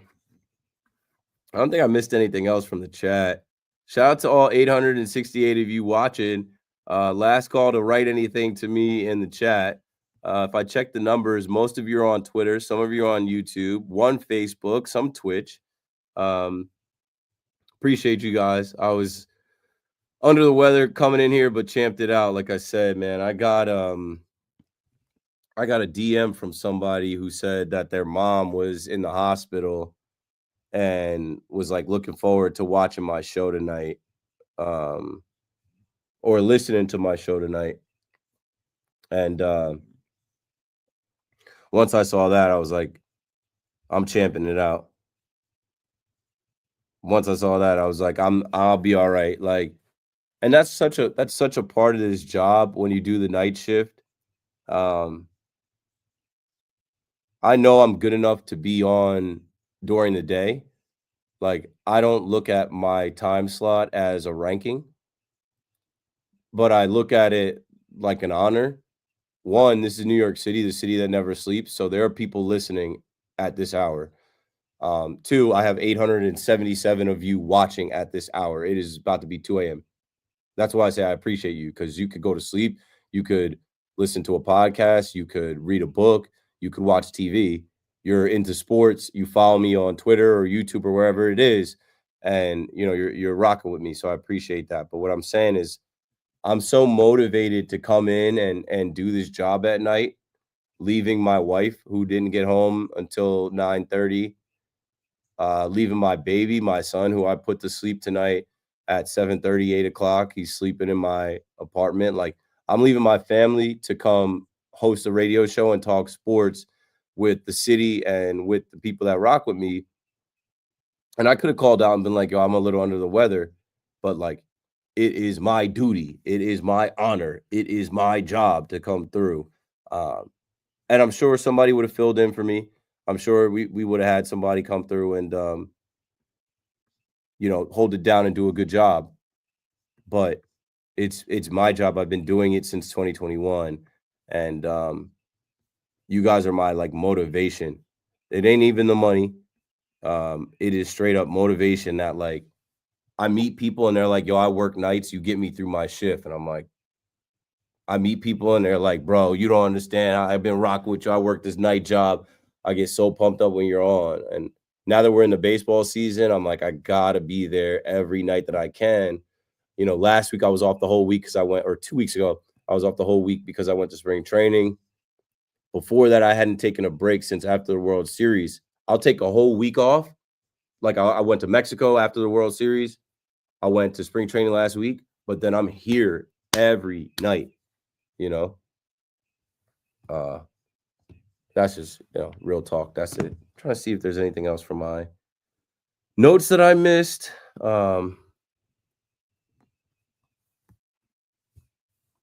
Appreciate it.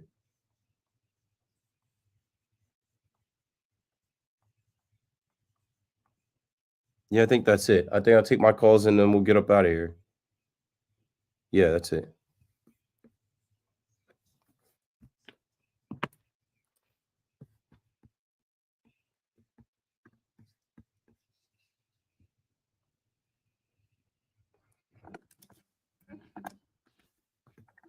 Oh.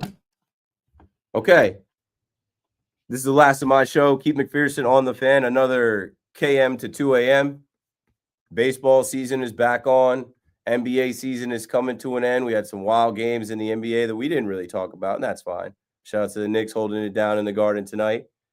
The Mets lose, the Yankees lose, but that's all right. It's early in the season. They'll be right back on the field. The Mets sooner than the Yankees. So 888-808-1019. If you don't get to me, you will get to C-Mac next. Let's go to Josh in the Bronx. And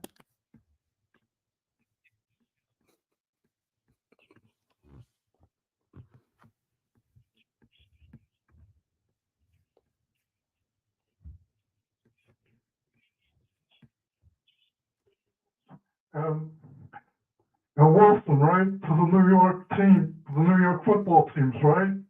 And they want to get Aaron Rodgers. That, now they're going to have to trade up in the draft and get a quarterback.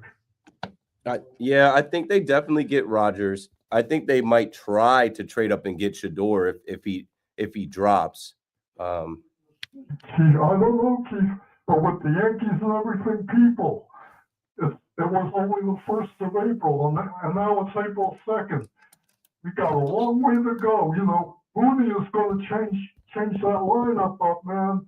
It's only regular season. So you get to the postseason, it's awesome, baby. Thank you, Keith. Dick Vitale's cousin, Josh from the Bronx. Yeah, Pittsburgh picks at 21. Maybe they can trade up and get a Jackson Dart. But I think that with the team that they have, with the talent that they have in the division that they're in, they're trying to get Aaron Rodgers because, in Pittsburgh, people were calling for Mike Tomlin's head. It's not Mike Tomlin. Like, he's the glue. He keeps them together. They haven't had good enough quarterback play. And here, the Jets take Justin Fields. The Giants take Russell Wilson. I don't know how far those guys are going to get him. We shall see. And yes, it's early in the baseball season. We can reiterate it until it is not, until it starts getting late early. Luke in Long Beach on the Fan. What's up, Luke? Yo, Keith, appreciate what you do with the program, man. I just wanted to ask you, with the long season ahead and how important hitting is throughout a long season, you see teams like the Dodgers who can hit for power, hit for average. Do you think the Yankees have too much swing and miss in their lineup and should really focus on trading for someone like a Rise to really get the lineup going and just mix it up a little bit with not so much a power approach? Because you usually have a shortstop hitting for contact, and Volpe kind of seems to be like a power hitter. What do you think? No. It's so early, man. They just broke the record, 18 homers in 4 games. I feel like I'm not wanting for anything. They have multiple guys hitting over 250, guys hitting over 300, Judge hitting 400. Like, no, I don't think they need to change their approach. They're playing in their ballpark. They haven't hit the road yet. They've been hitting the ball out of the park at a historic rate, literally. I think they're good. Thanks for the call, Luke. Last call of the night goes to Eli with a story to tell from Tom's River. How you doing, Keith? Good, man. Go for it. You got about a minute left. All right. I've been to around 10-15 Yankee games, and leaving the stadium tonight was a surreal moment, catching my first foul ball at a game. Judge's bat, no less. What section were you in? 114. I know it. Go on.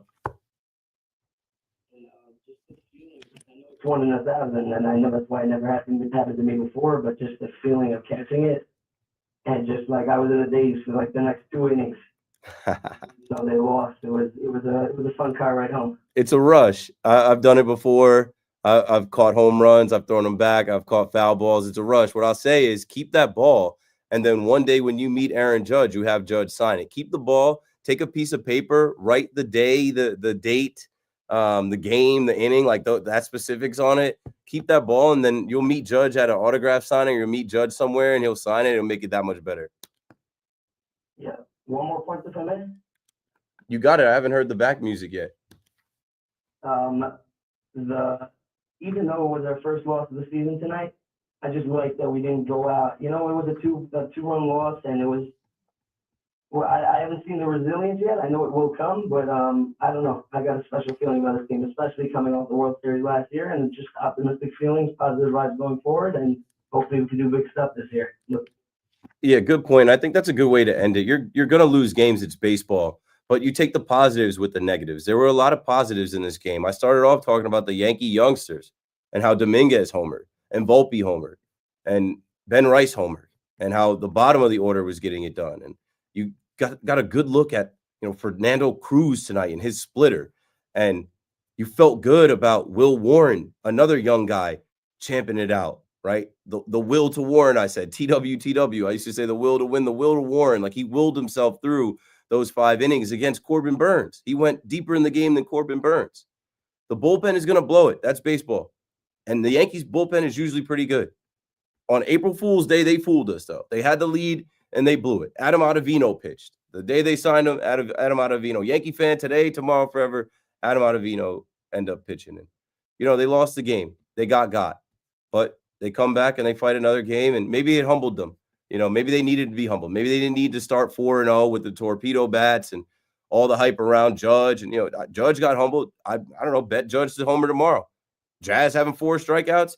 There's been a lot of talk around Jazz. Jazz got to lock in. He got to refocus. So baseball is back. It's good to have baseball back. It's about to get really good as we have more games and more series, and then the NFL draft later this month, and the NBA playoffs, and the Stanley Cup playoffs, and then it's the sports equinox again, and we'll have everything on the table. And these shows at night, these little 3-hour shows that I do, that CMAC does, they're going to go flying by quickly.